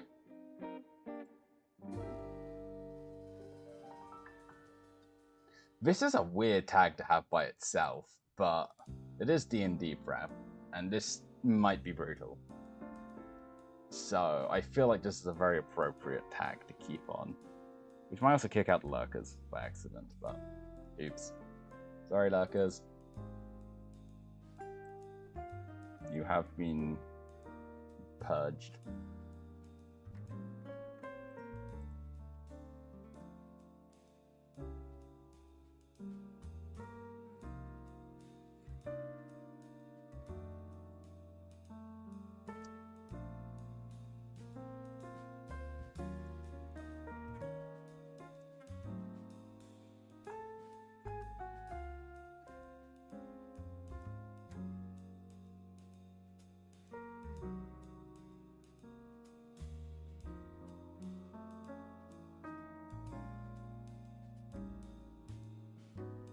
Some workers, and we're doing major clean at our bunnies. Brackets, we're currently no wood shavings. I'm one of them missing with the task. I'm gonna save as much good wood saving as possible. We ended up one garbage round with wood shaving for everything else out to the big ass. I'm not sure. That's not great.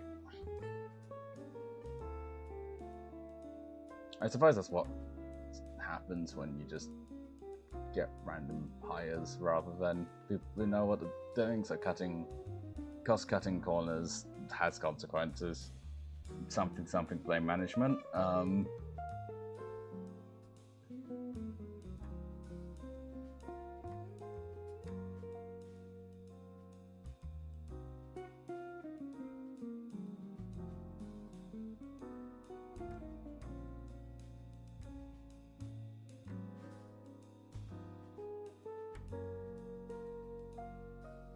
Yeah, something done guys corners, I suppose.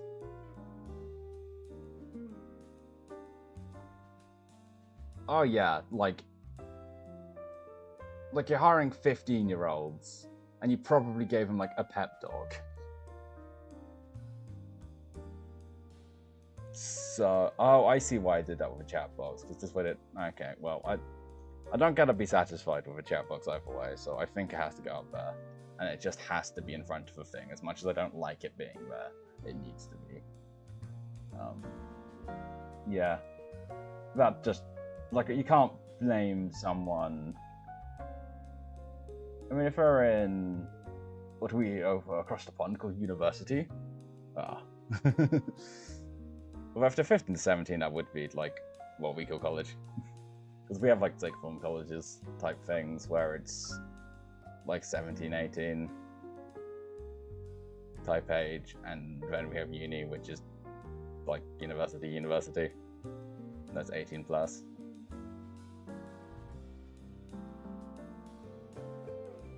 Like, yeah, if they're just hiring essentially a bunch of kids or kids with drinking permits to. Although if you're US, it's 21 your drinking age, so they aren't even kids with drinking permits.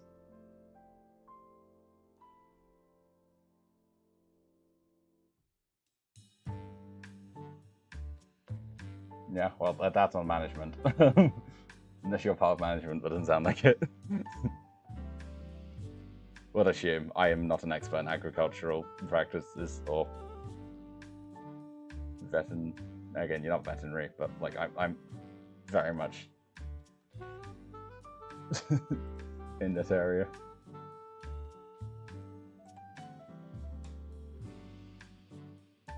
No field I've worked in or field I know much about. That's sort of the whole sort of truth joke, well, memes from a bit ago, and general jokes about fentanyl. Yeah, it happens.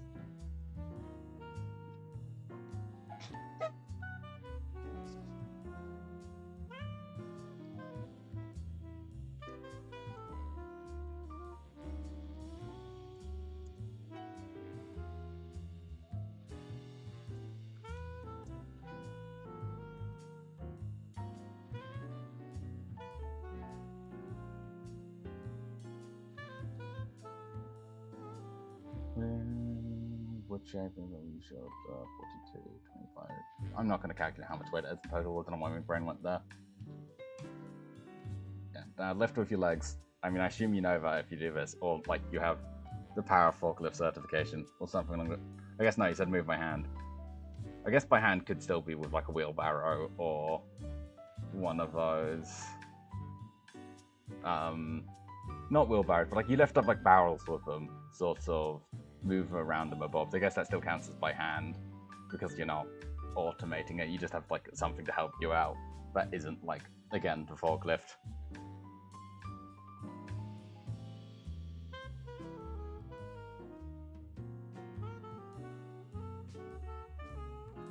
Which is, you know.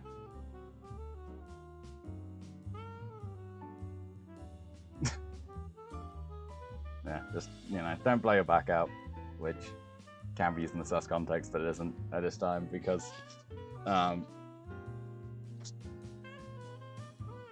I mean, you know,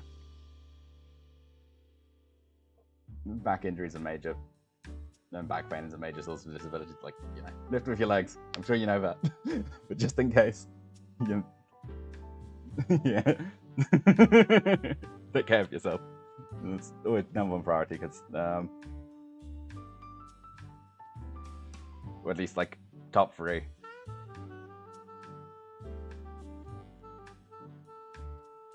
But people with kids, often their number one priority is their kids. Nah, good boss, to be fair, and at least in that regard, it's very important.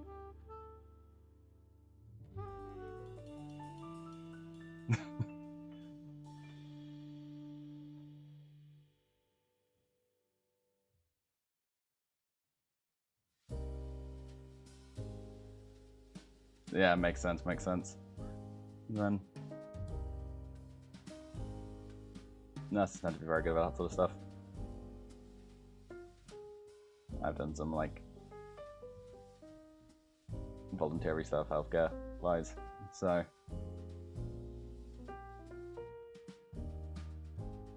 yeah, everyone does like take care of your back, make sure you're lifting them properly and that sort of thing. Like, thank you.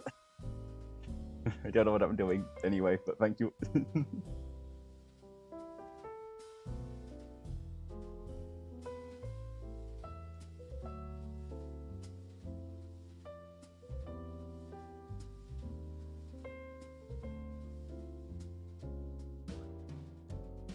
Who hasn't?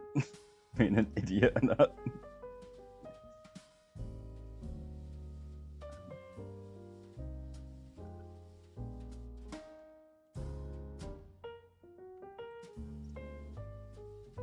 There we go.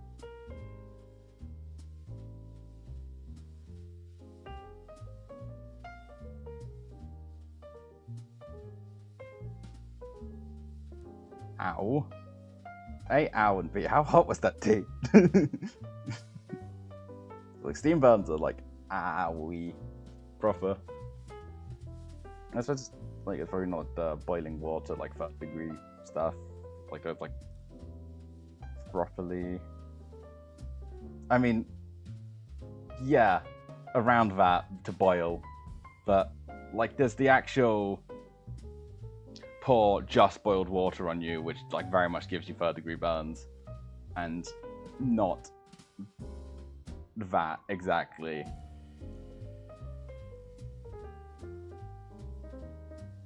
There's probably been a moment it's boiled and you pour it out. It's not like pulling to direct boiled water. This is me going into pedantics and thinking too much about it. I tend to do that. About most things.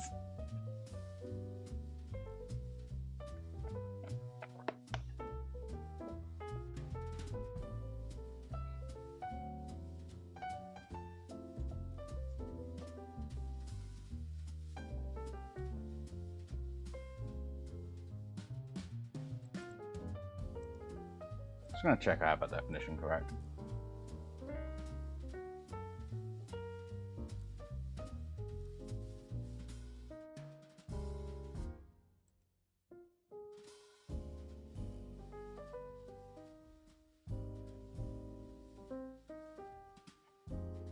Yep, that means what I think it means. And I'm glad I had a picture of a fish and not a person. See, I think of a rubber hammer, and I just thought, like, oh, it's going to be one of those squeaky ones, but very much not the case.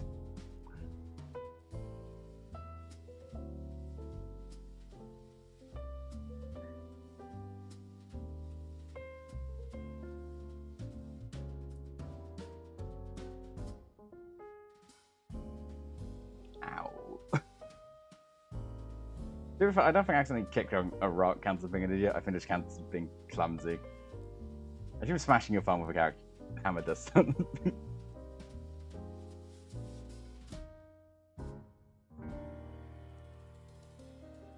So yes, the wonders of manual labor, I suppose.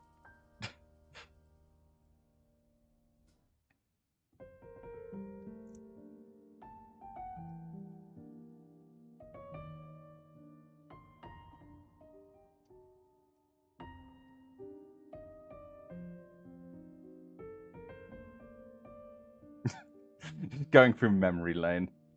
See, here's the thing. You can't injure yourself too badly, otherwise you wouldn't remember any of them.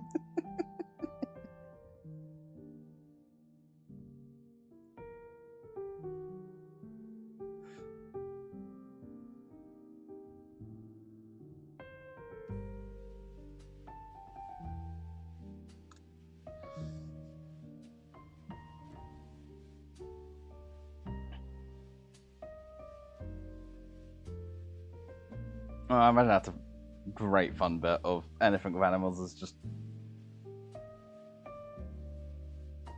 I don't think I can blame you.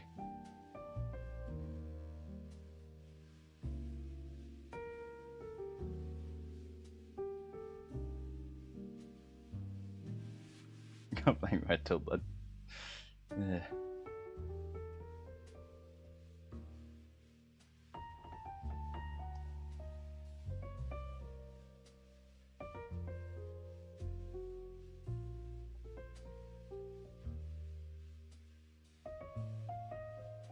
That is not a word. I don't know why I thought that was a word.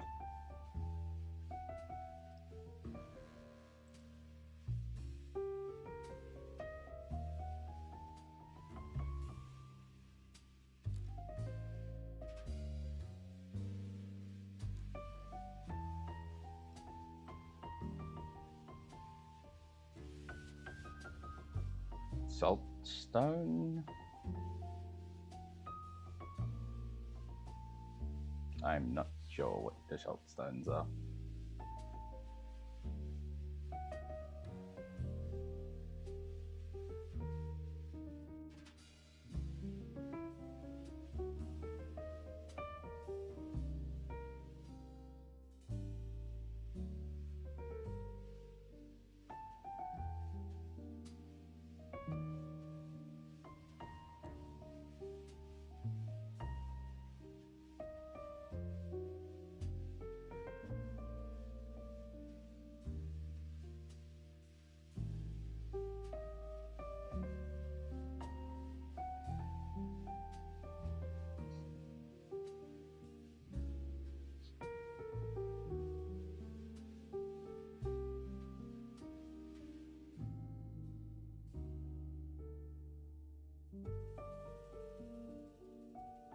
This would be what they...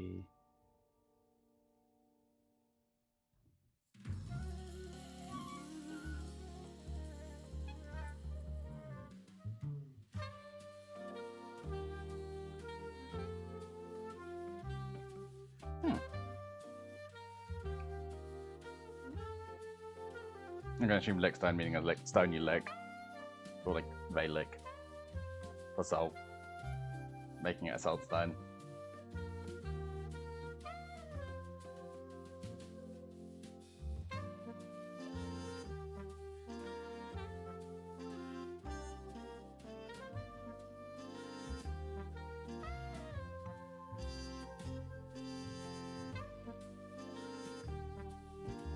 Love when the clues in the name. It's surprisingly rare when that happens, but it's always appreciated when it does. They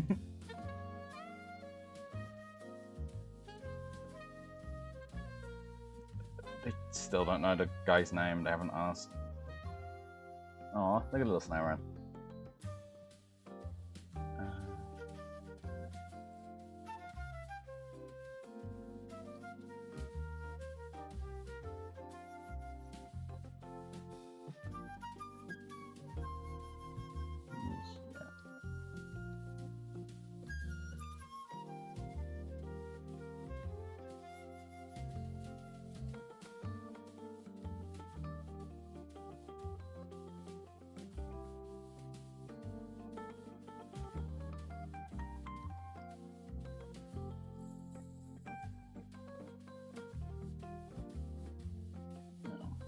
No, I don't like that.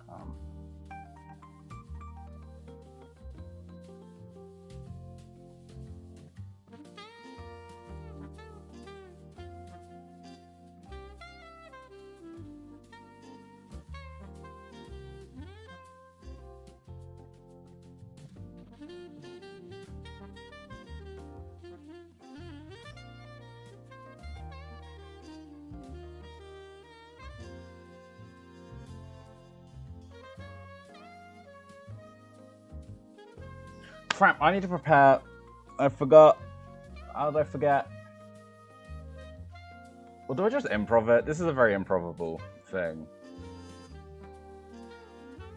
Because one of the players is currently, like, the first thing that's going to happen is a player managed to charisma their way into having, like, a one-on-one talk meal the mob with a wizard that kind of hates them because they've kind of repeatedly screwed him over.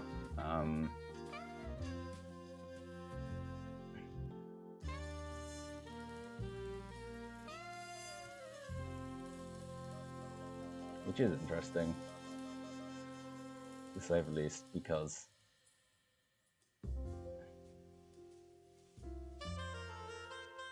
I'm gonna assume those are some pretty high-powered water hoses for cleaning animals, and thus, owie.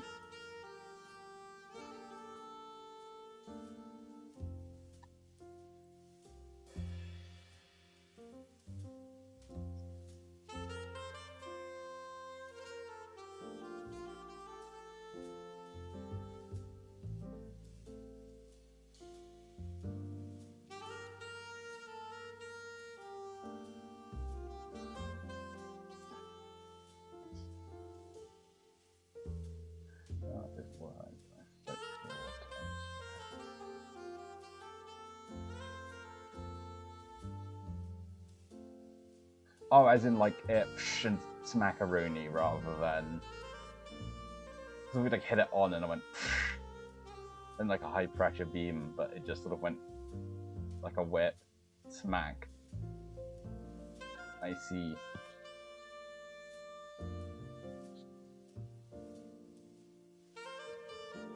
Ow. Oh, so you just smacked yourself. I mean, I suppose that's better than being wet and smacking yourself.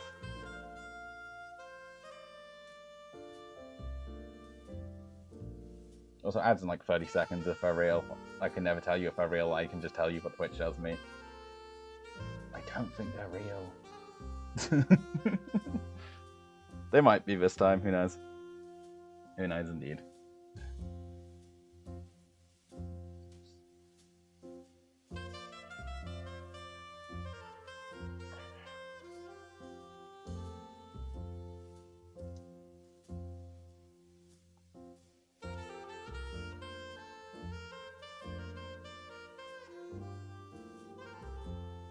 I mean, it was quite warm over here recently. It sort of like stopped being very warm, which is nice because I was dying.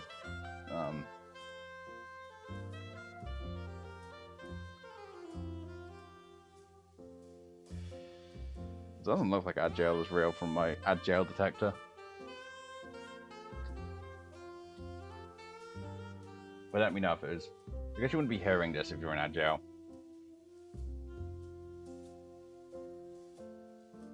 Yeah, I can't really disagree with that unless you're strangely into it, but we're not going to talk about BDSM in a PG-13 stream.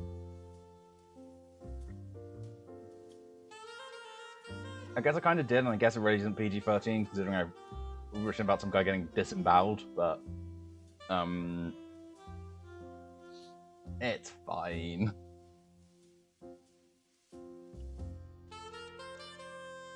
I haven't put the themes on. I have to change the tags. Oh no. Sorry, I peeked my mic there apparently.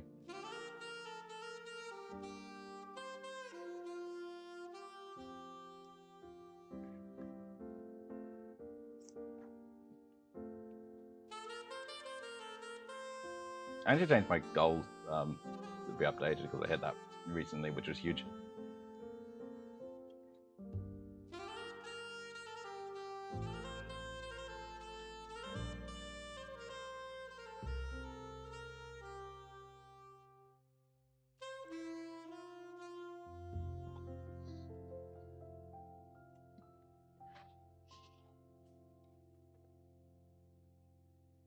Don't really know if I've seen anyone else using the D&D tag when doing D&D prep, but it fits, so I'm gonna do it because it's still D&D, and it is essentially just chatting class, but I get to talk about D&D, which makes it doubly good.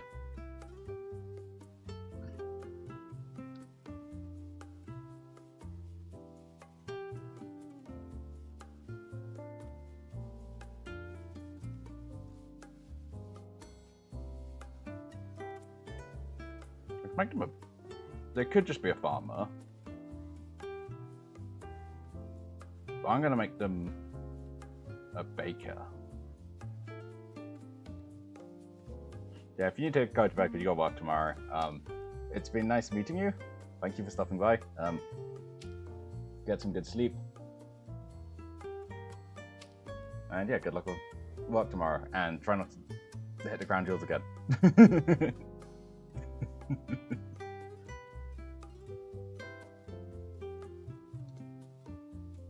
And, you know, feel free to stop by again if you feel like it.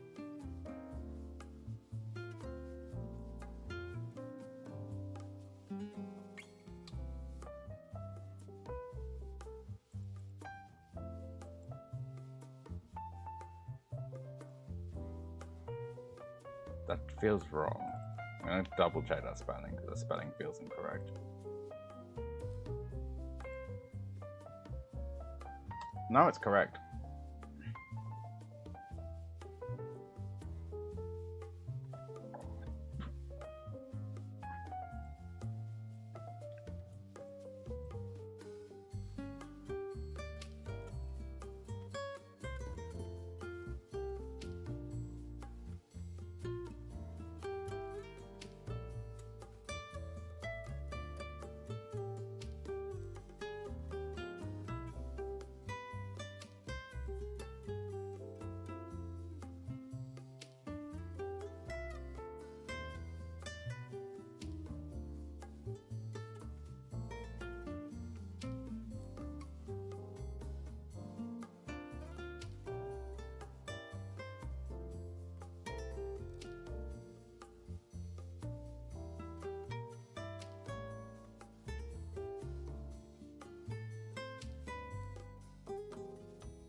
feel like they would need a reason, so they probably forgot something out.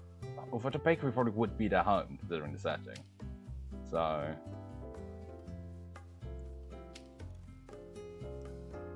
maybe they're going out to deliver something.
I'm gonna refill my water and eat real quick. Ah, I'm not eating. That should go away. Ah.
Formerly Quack Waiting Room. I was just refilling my water. Welcome back, my love. How are you?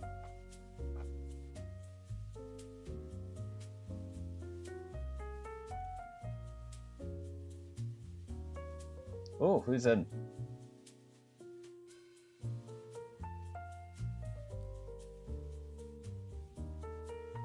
Have we announced Etalus 2? Ooh. Are they another fire character? We needed more of those. A Drillnosaur. Send me a picture and or like the thing on this and record, please. I'll check it out later. Or if it's a picture, I'll look at it now. Because why not?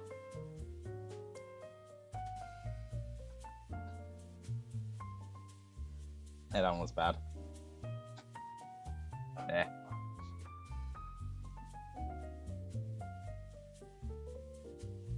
Ah yes, Calvin, but with more health. Ah.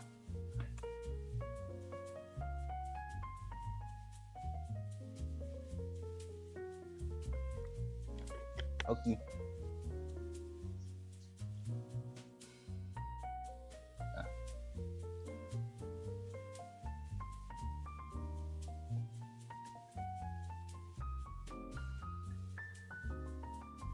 Zarybot has a whole suite of emotes.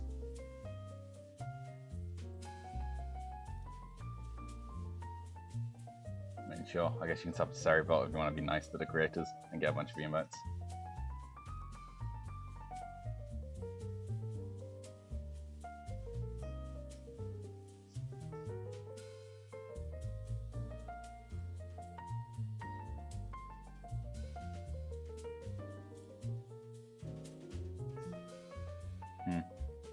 No, that works.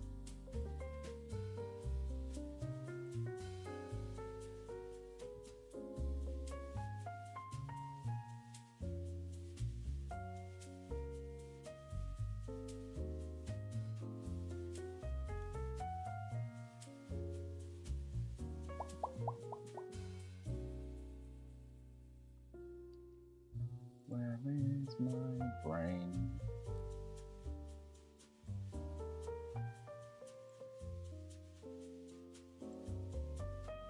Where has it gone?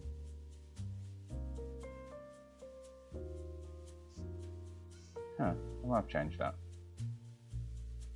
Interesting.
That's such a dumb name, I love it.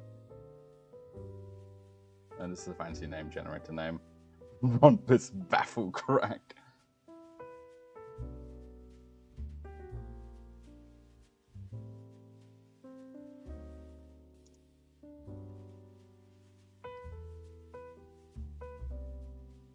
They are a robot. And which element are they if they're a robot?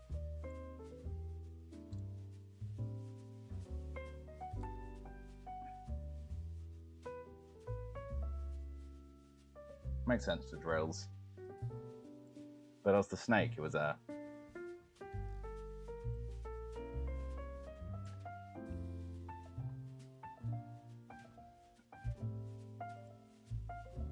I guess they don't really count as an element character if they're just like a mech.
fair enough.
That was a pointless, like, flavor text description, but, like, bam, my brain went, do that, so it is done now.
I'll watch it later,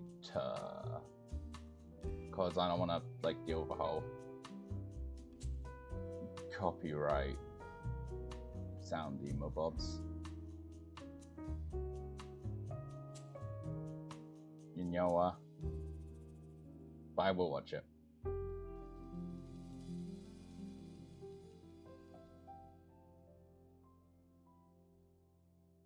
Okay.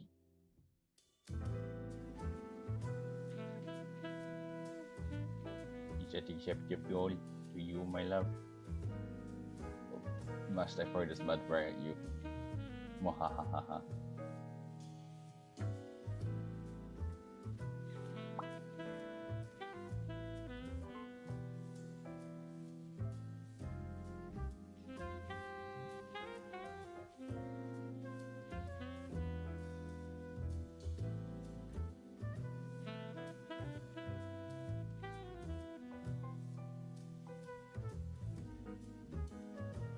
Sure, that sounds good with me.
Shellhound, yeah.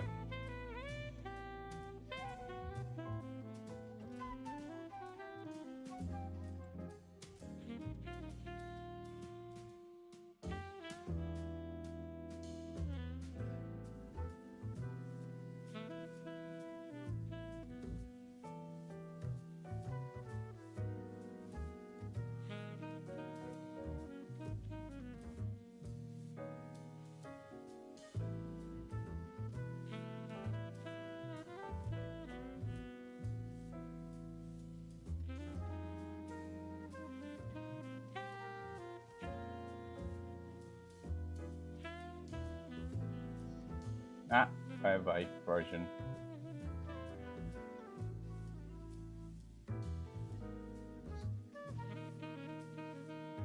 Weird.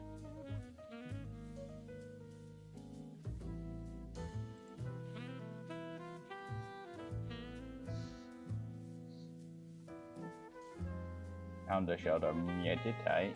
The tight what is meta.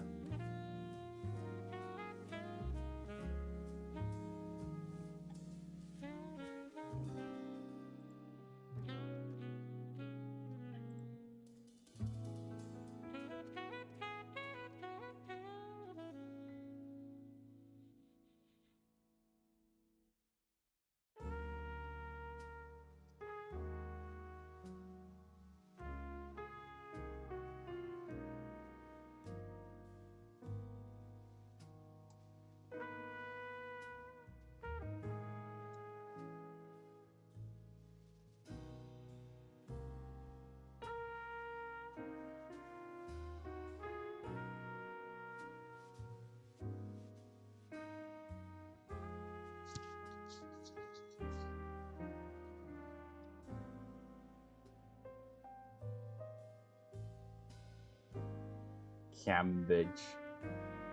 Cambridge the boat for sure.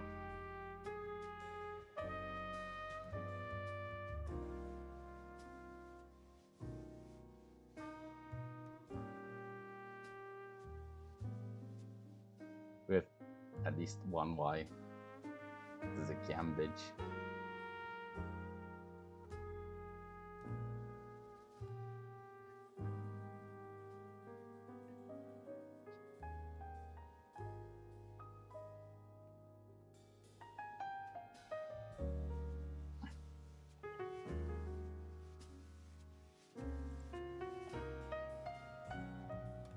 And then here we go.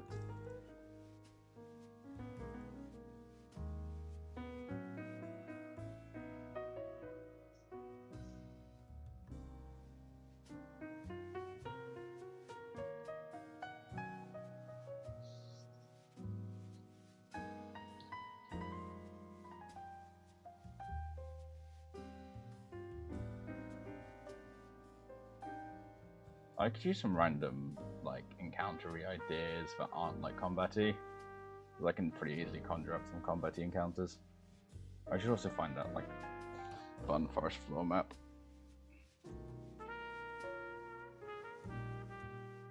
You know what?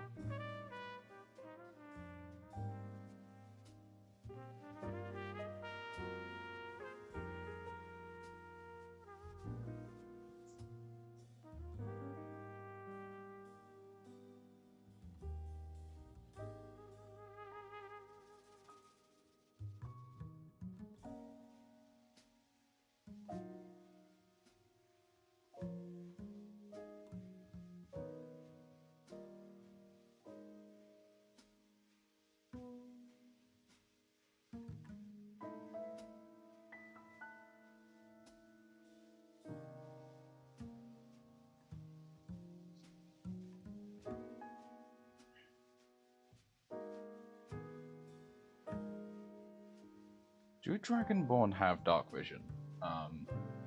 In this edition? I thought they should do.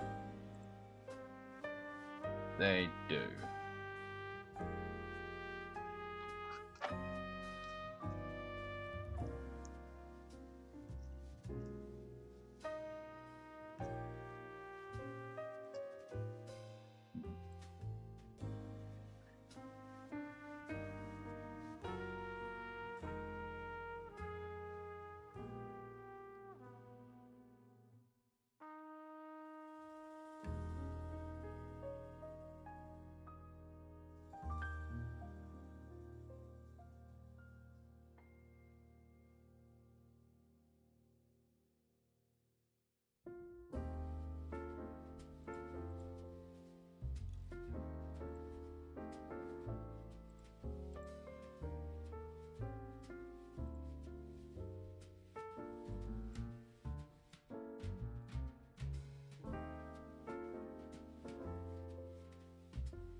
Yeah, okay, definitely don't need to bug, sure.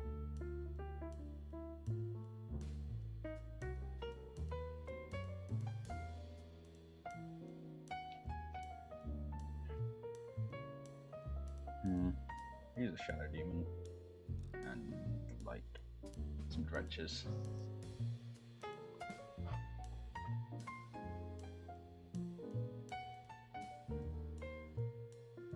The Shadow Demon's just mental.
Yeah, let's take a look in the books to see what I have.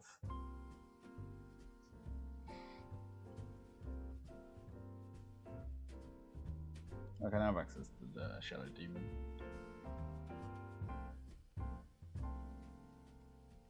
On this, I have access to elsewhere.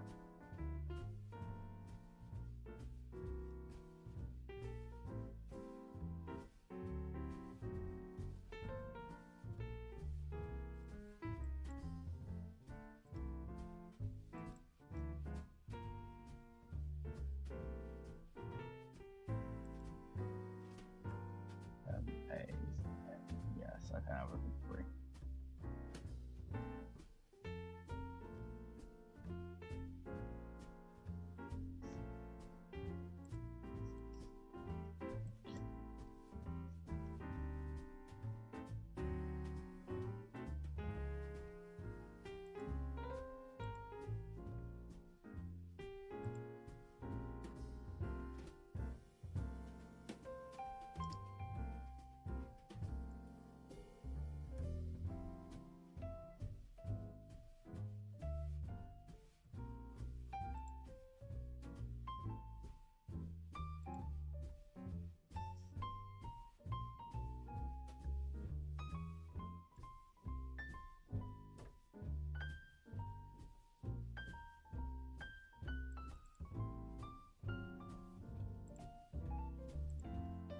I know I said I wouldn't, but I'm gonna anyway.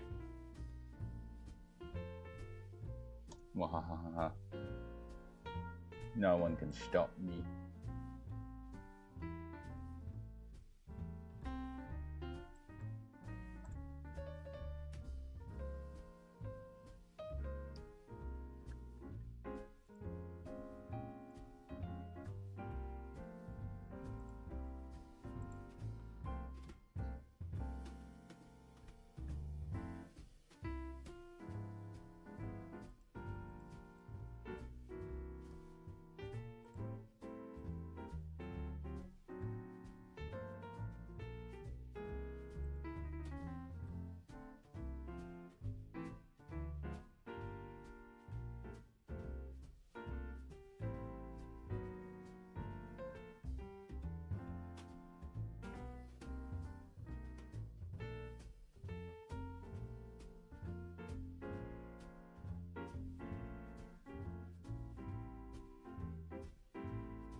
Hey, I caught a screen player. Let's go.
I think I could, yeah, use a Hellhound here as like a CR3 grouper, and then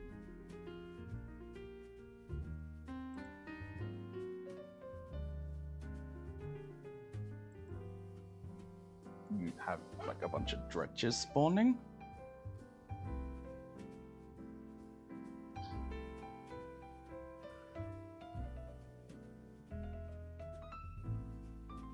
Kind of how when the dredges died, fetid cloud triggers rather than it happening as an action, because if it triggers an action, it's kind of really bad. Maybe I would first time to take damage. I think first time to take damage would be more interesting, right? Because that way it actually has a defensive characteristic for them, which makes more sense in the world. And it's just cool looking at nothing like that.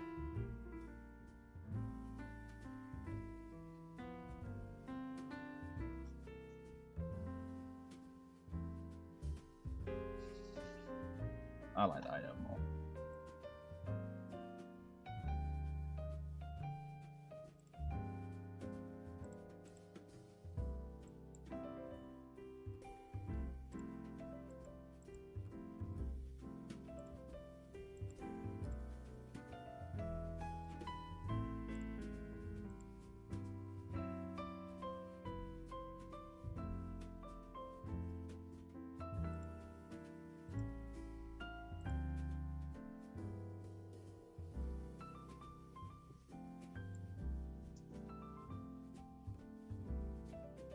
Yeah, I dungeon master. Well, but also welcome back.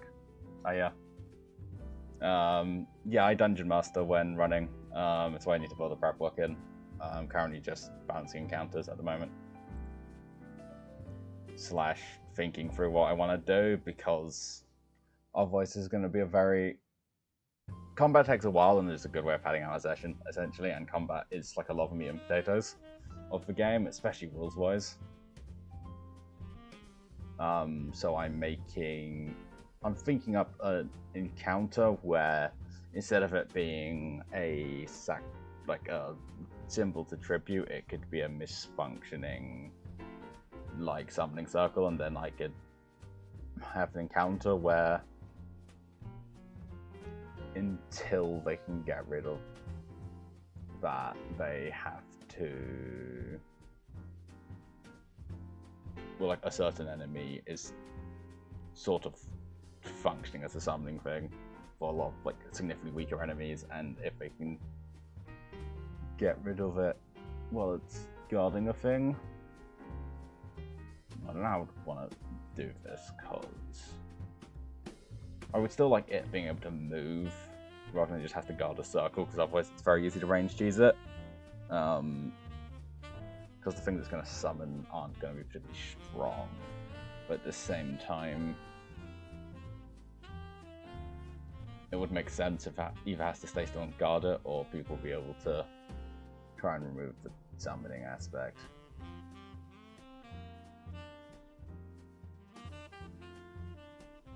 Unless the circle like is bound to it and is sort of permanently under it, which is a way I could do it, but that would feel a bit weird.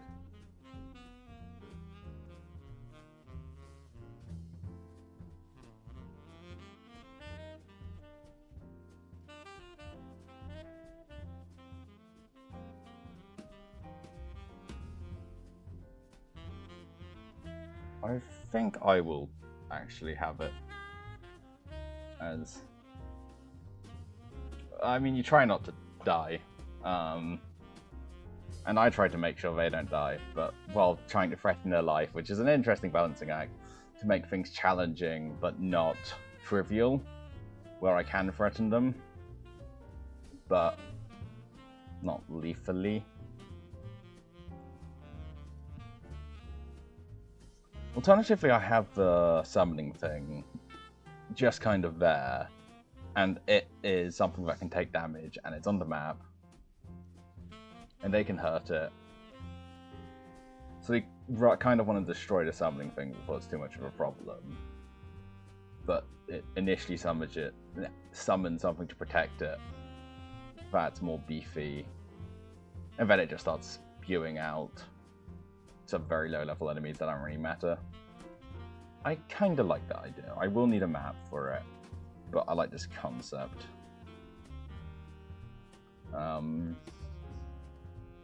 Yeah, it just kind of requires...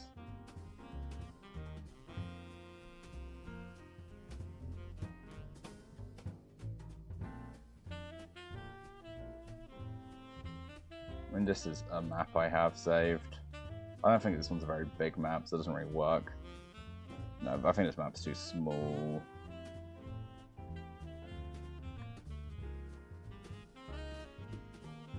I could take part of this map and retrofit it. I think retrofitting part of this map might be the idea.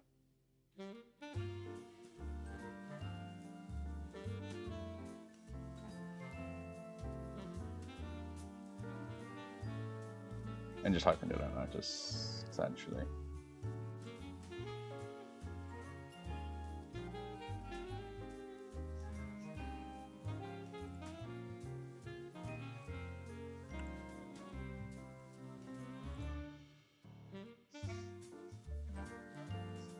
I don't mind that.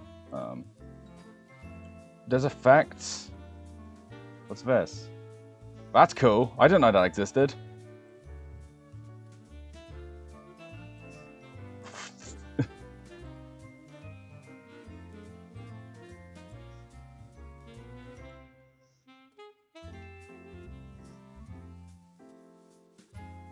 Wee. You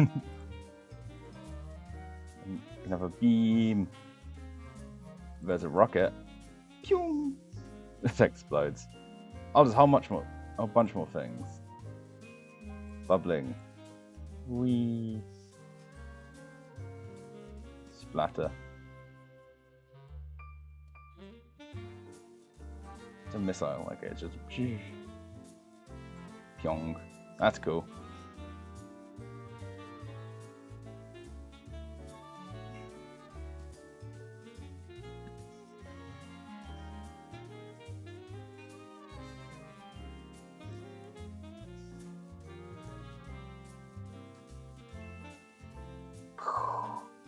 That's really cool.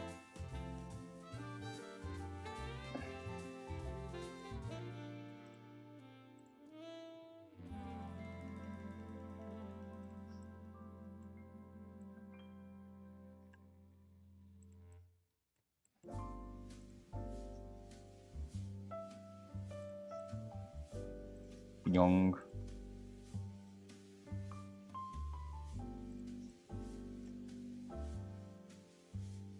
does pooling mean? Oh yeah, that's the like sort of blood effect. Whee!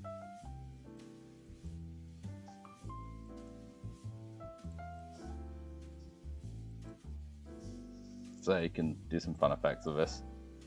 I like that. That's fun. Slime breath. I mean, it's just different color filters, really. Holy. So if you want a guiding bot, I guess that's a bit much. That's probably.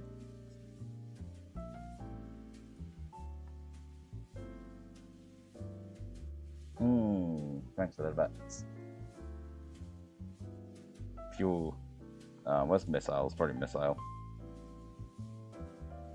Yeah, you just go. Right, if you just wanted like a smaller projectile. That was a fun tangent. Back to actually doing stuff that's productive. I mean, yeah, Haya, if you're particularly curious, feel free to pop by tomorrow. If actually, I don't think you should be awake, time zone wise. But if you are, feel free to appear at random.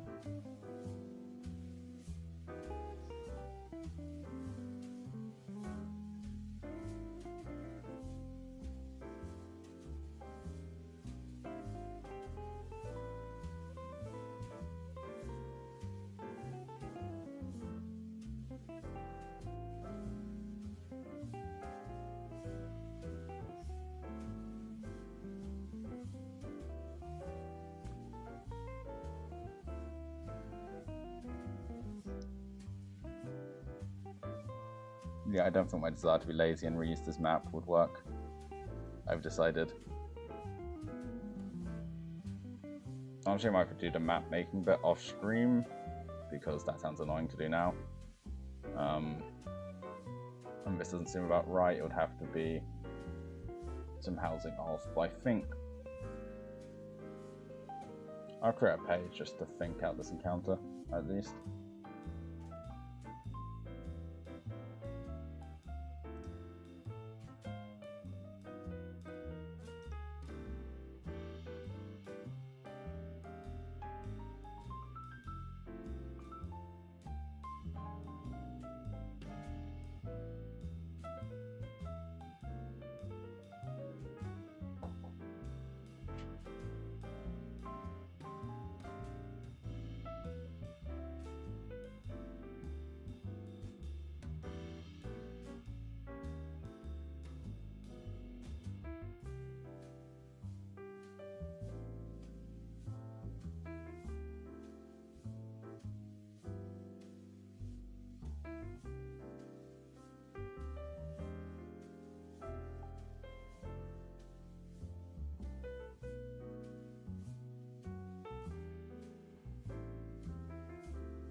Bamboard a goat.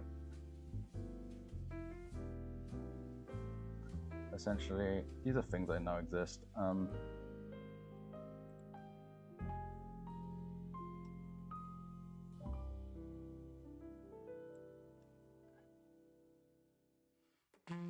Thanks.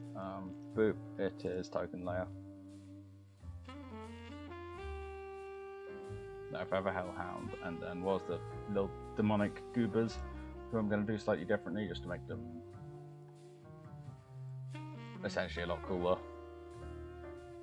It's stretchers, these small little smelly goobers.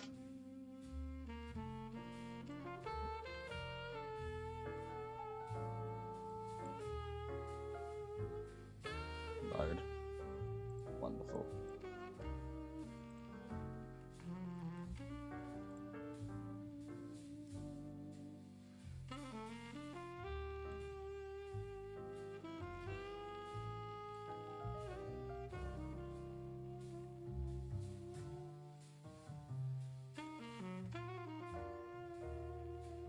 I should sub-organize that, or just organize it differently.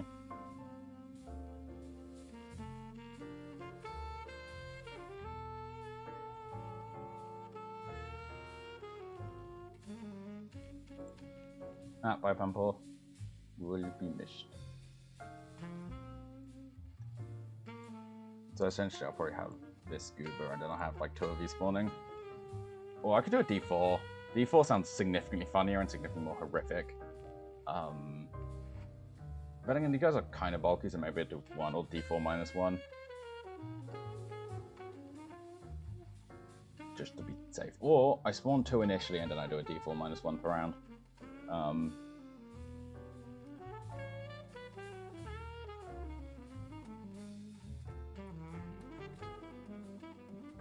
No, I feel we're too low level for me to just spam these out. I think I start with 2 and then I can sort of decide as the rounds go on how many I want to spawn.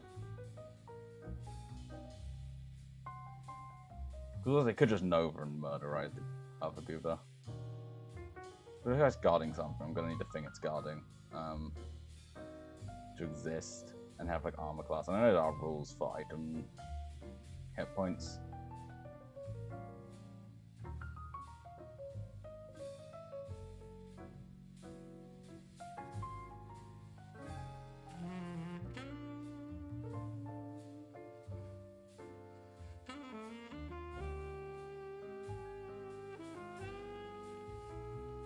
I could also have it be that there's like 2 summony bits.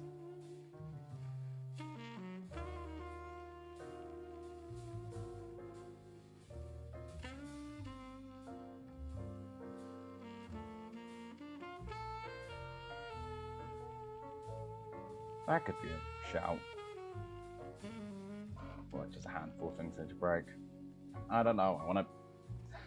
I wanna do something more interesting than just kill these things, but like I'm gonna have to actually work on a map properly if I want to do that, because I'm gonna need like the side objectives that need to be broken.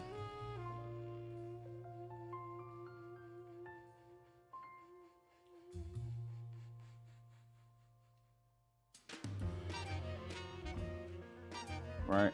Also adds in like a mo, theoretically. I don't believe in agile, it's not real. Simply propaganda. Made by the Twitch gods to make you think you're running money. See? Not real.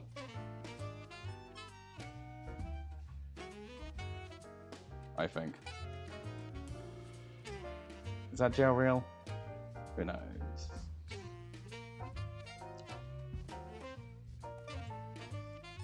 Oh, you're supposed to be large. I feel like a hellhound should be a large creature, right? It's medium. Of course I can ride it. You can't ride a medium creature. I feel like vibes-wise, a hellhound should be a large creature. You know? So I'm gonna make it a large creature, just because it's cooler. And I can do that. I'm in charge. It's gonna stop me.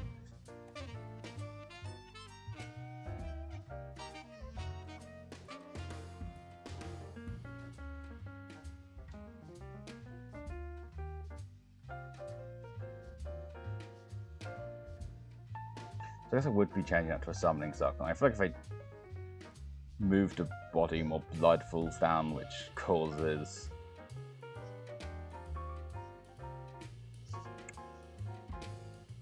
the body to get, like... it'd be o'clock. Which means that I don't see anything nearby. Why isn't that enough? 1 second. I'll be returning in a second.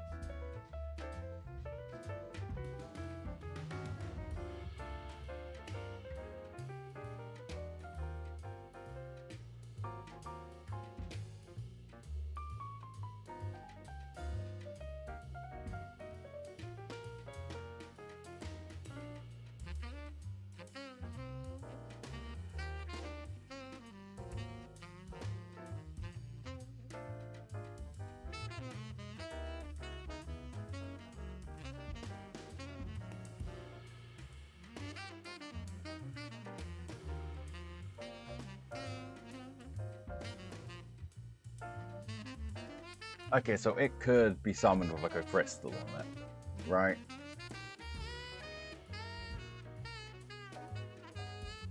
And that crystal just starts vomiting out dretches, essentially. And I can have some goobers.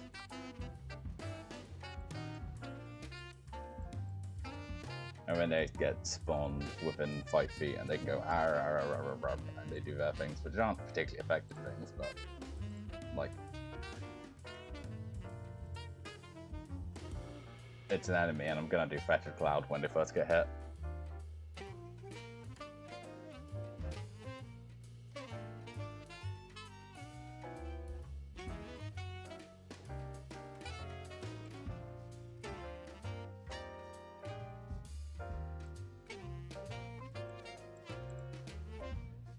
Theoretically, Agile is over, but there was no Agile, so it'd be like that. Yeah, I think every moment I'm gonna have these guys spawn. Like once, I'll spawn one per round and I'll start with 2 of them, and if that doesn't feel like, if I feel like they're getting off too easy, I'll just up the amount of spawning.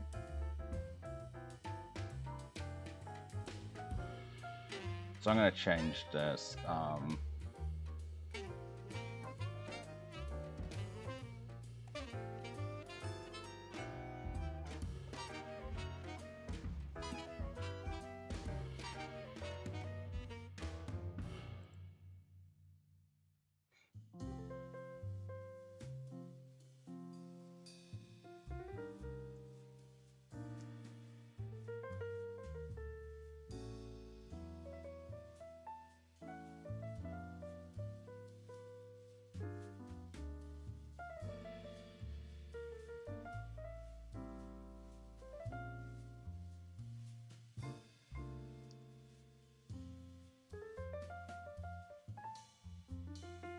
yeah, that's definitely not spell. That spell.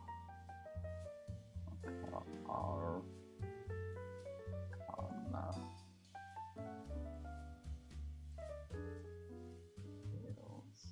This is in fact. That's not. I can't spell. This is just embarrassing.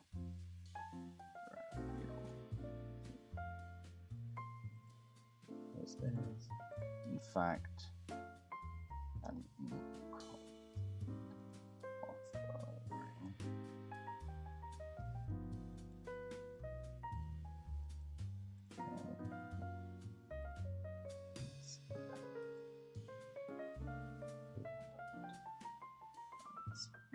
spilt.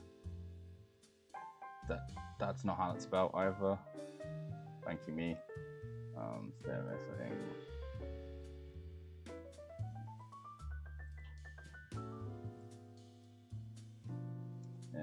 Finished.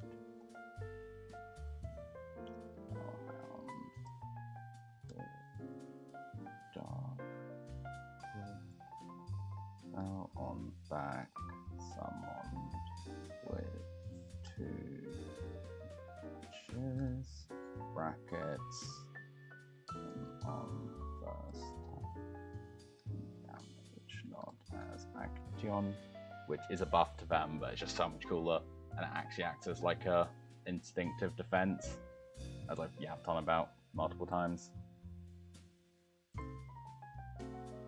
And one spawns at top of battle round until style destroy. Time to look up object.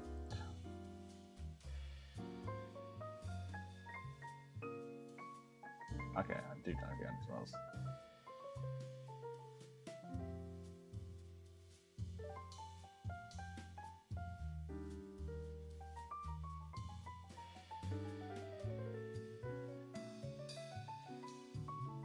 Okay, Crystal should have a low AC, but I'm gonna say this should be strong because it's like a magical summoning crystal. So I'm gonna say it has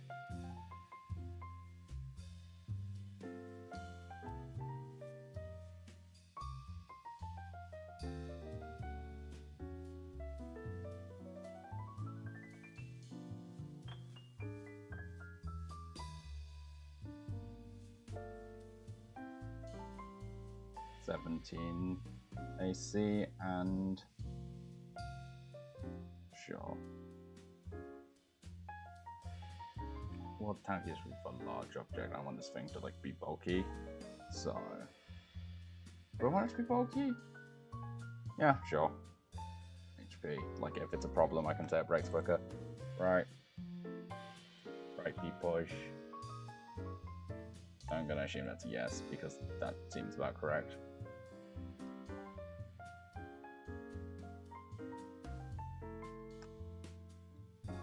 At least I hope it's correct enough.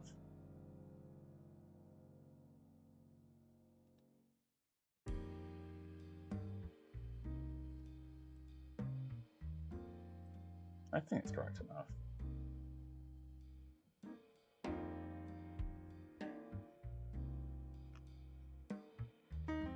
Right, right.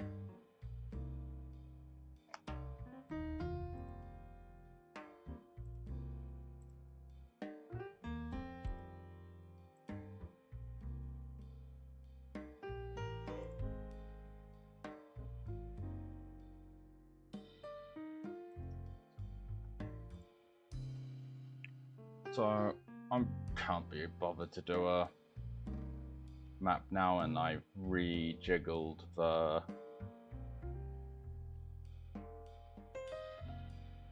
save. Like, I've got 2 combats. I should make a 3rd night guard, like a 3rd night situation before I start having, or like a couple more.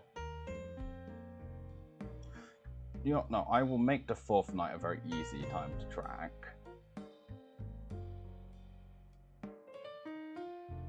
Because for the 4th night, it fights and wins.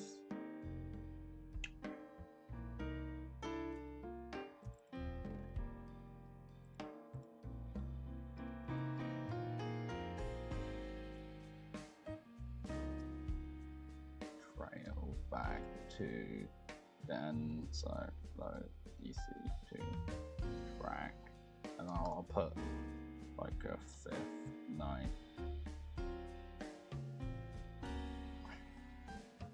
idea down as well.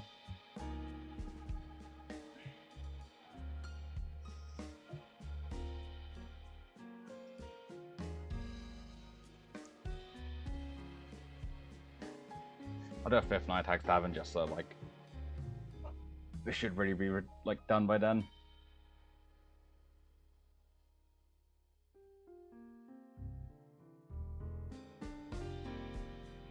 Yeah, it should very much be done by then.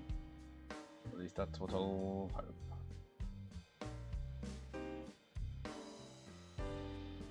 And then so it's having for the 3rd night someone to die.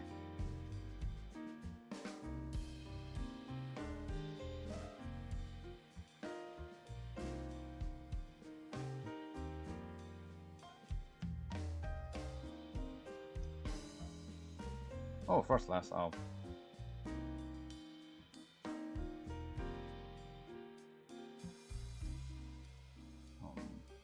Cool.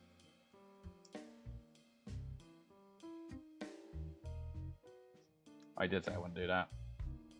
Oh well.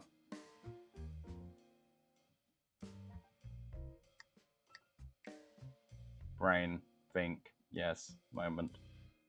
I'm losing brain cells rapidly.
Yeah, got it.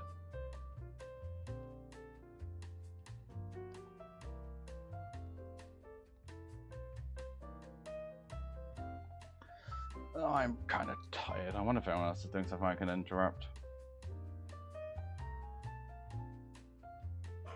But for me to be able to check that, that's gonna have to disappear for a moment. Sorry, you're losing music privileges.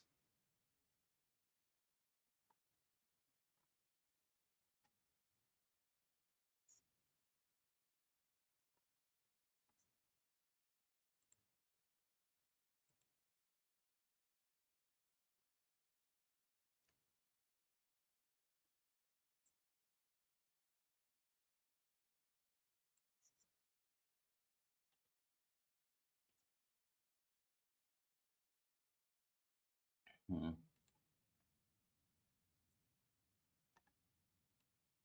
What do I want to do? Chat. What do I want to do?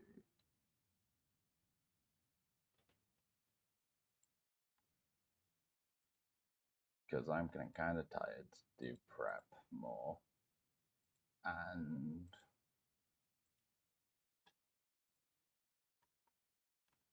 I'm getting too tired to do prep really.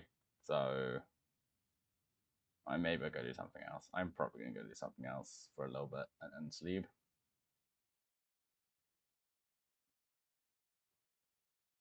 Let's go play something.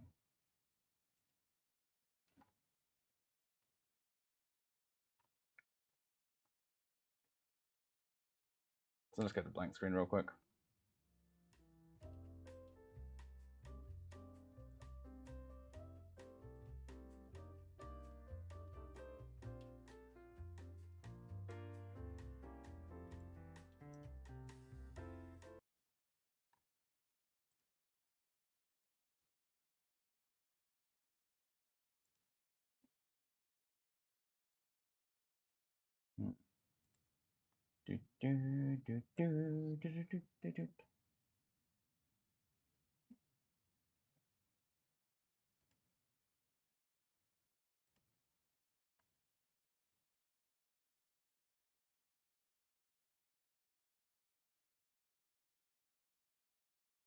I should also get rid of the DM screen if I'm no longer doing D&D things. And I should get rid of that.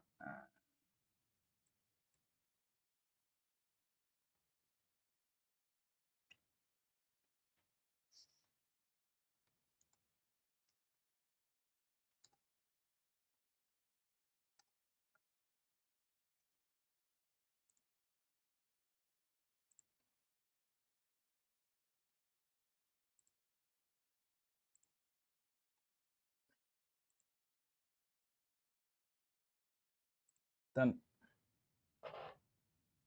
And play. Actually, that's great. What? Okay, that's not so great.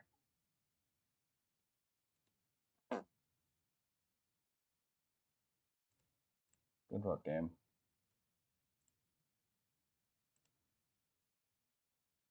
I could call you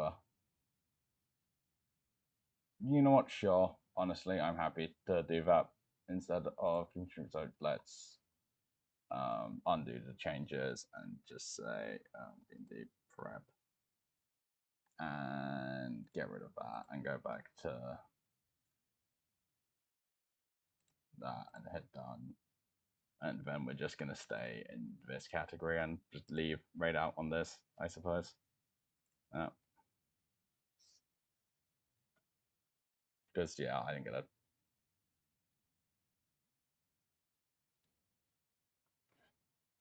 talk too much today.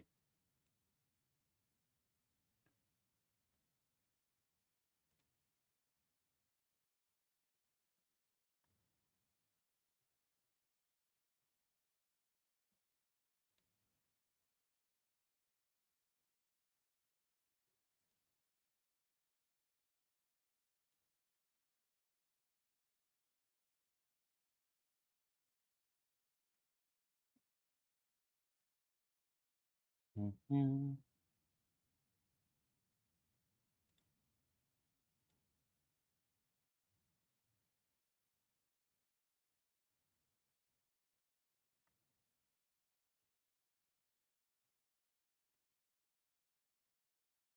The one's on I haven't like raided recently, right?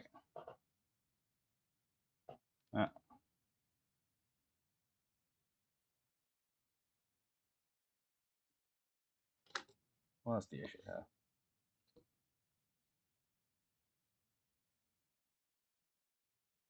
Okay, that's something an issue.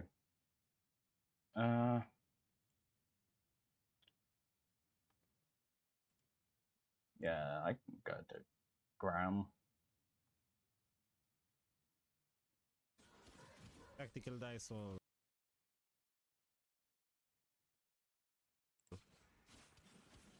it's fucking wild. Sure. Thank you for tuning in. I've been Quack. I am Sleepy. See you tomorrow. Probably at the time previously mentioned, but might be earlier. I don't think it will be. I'll be annoyed if it is.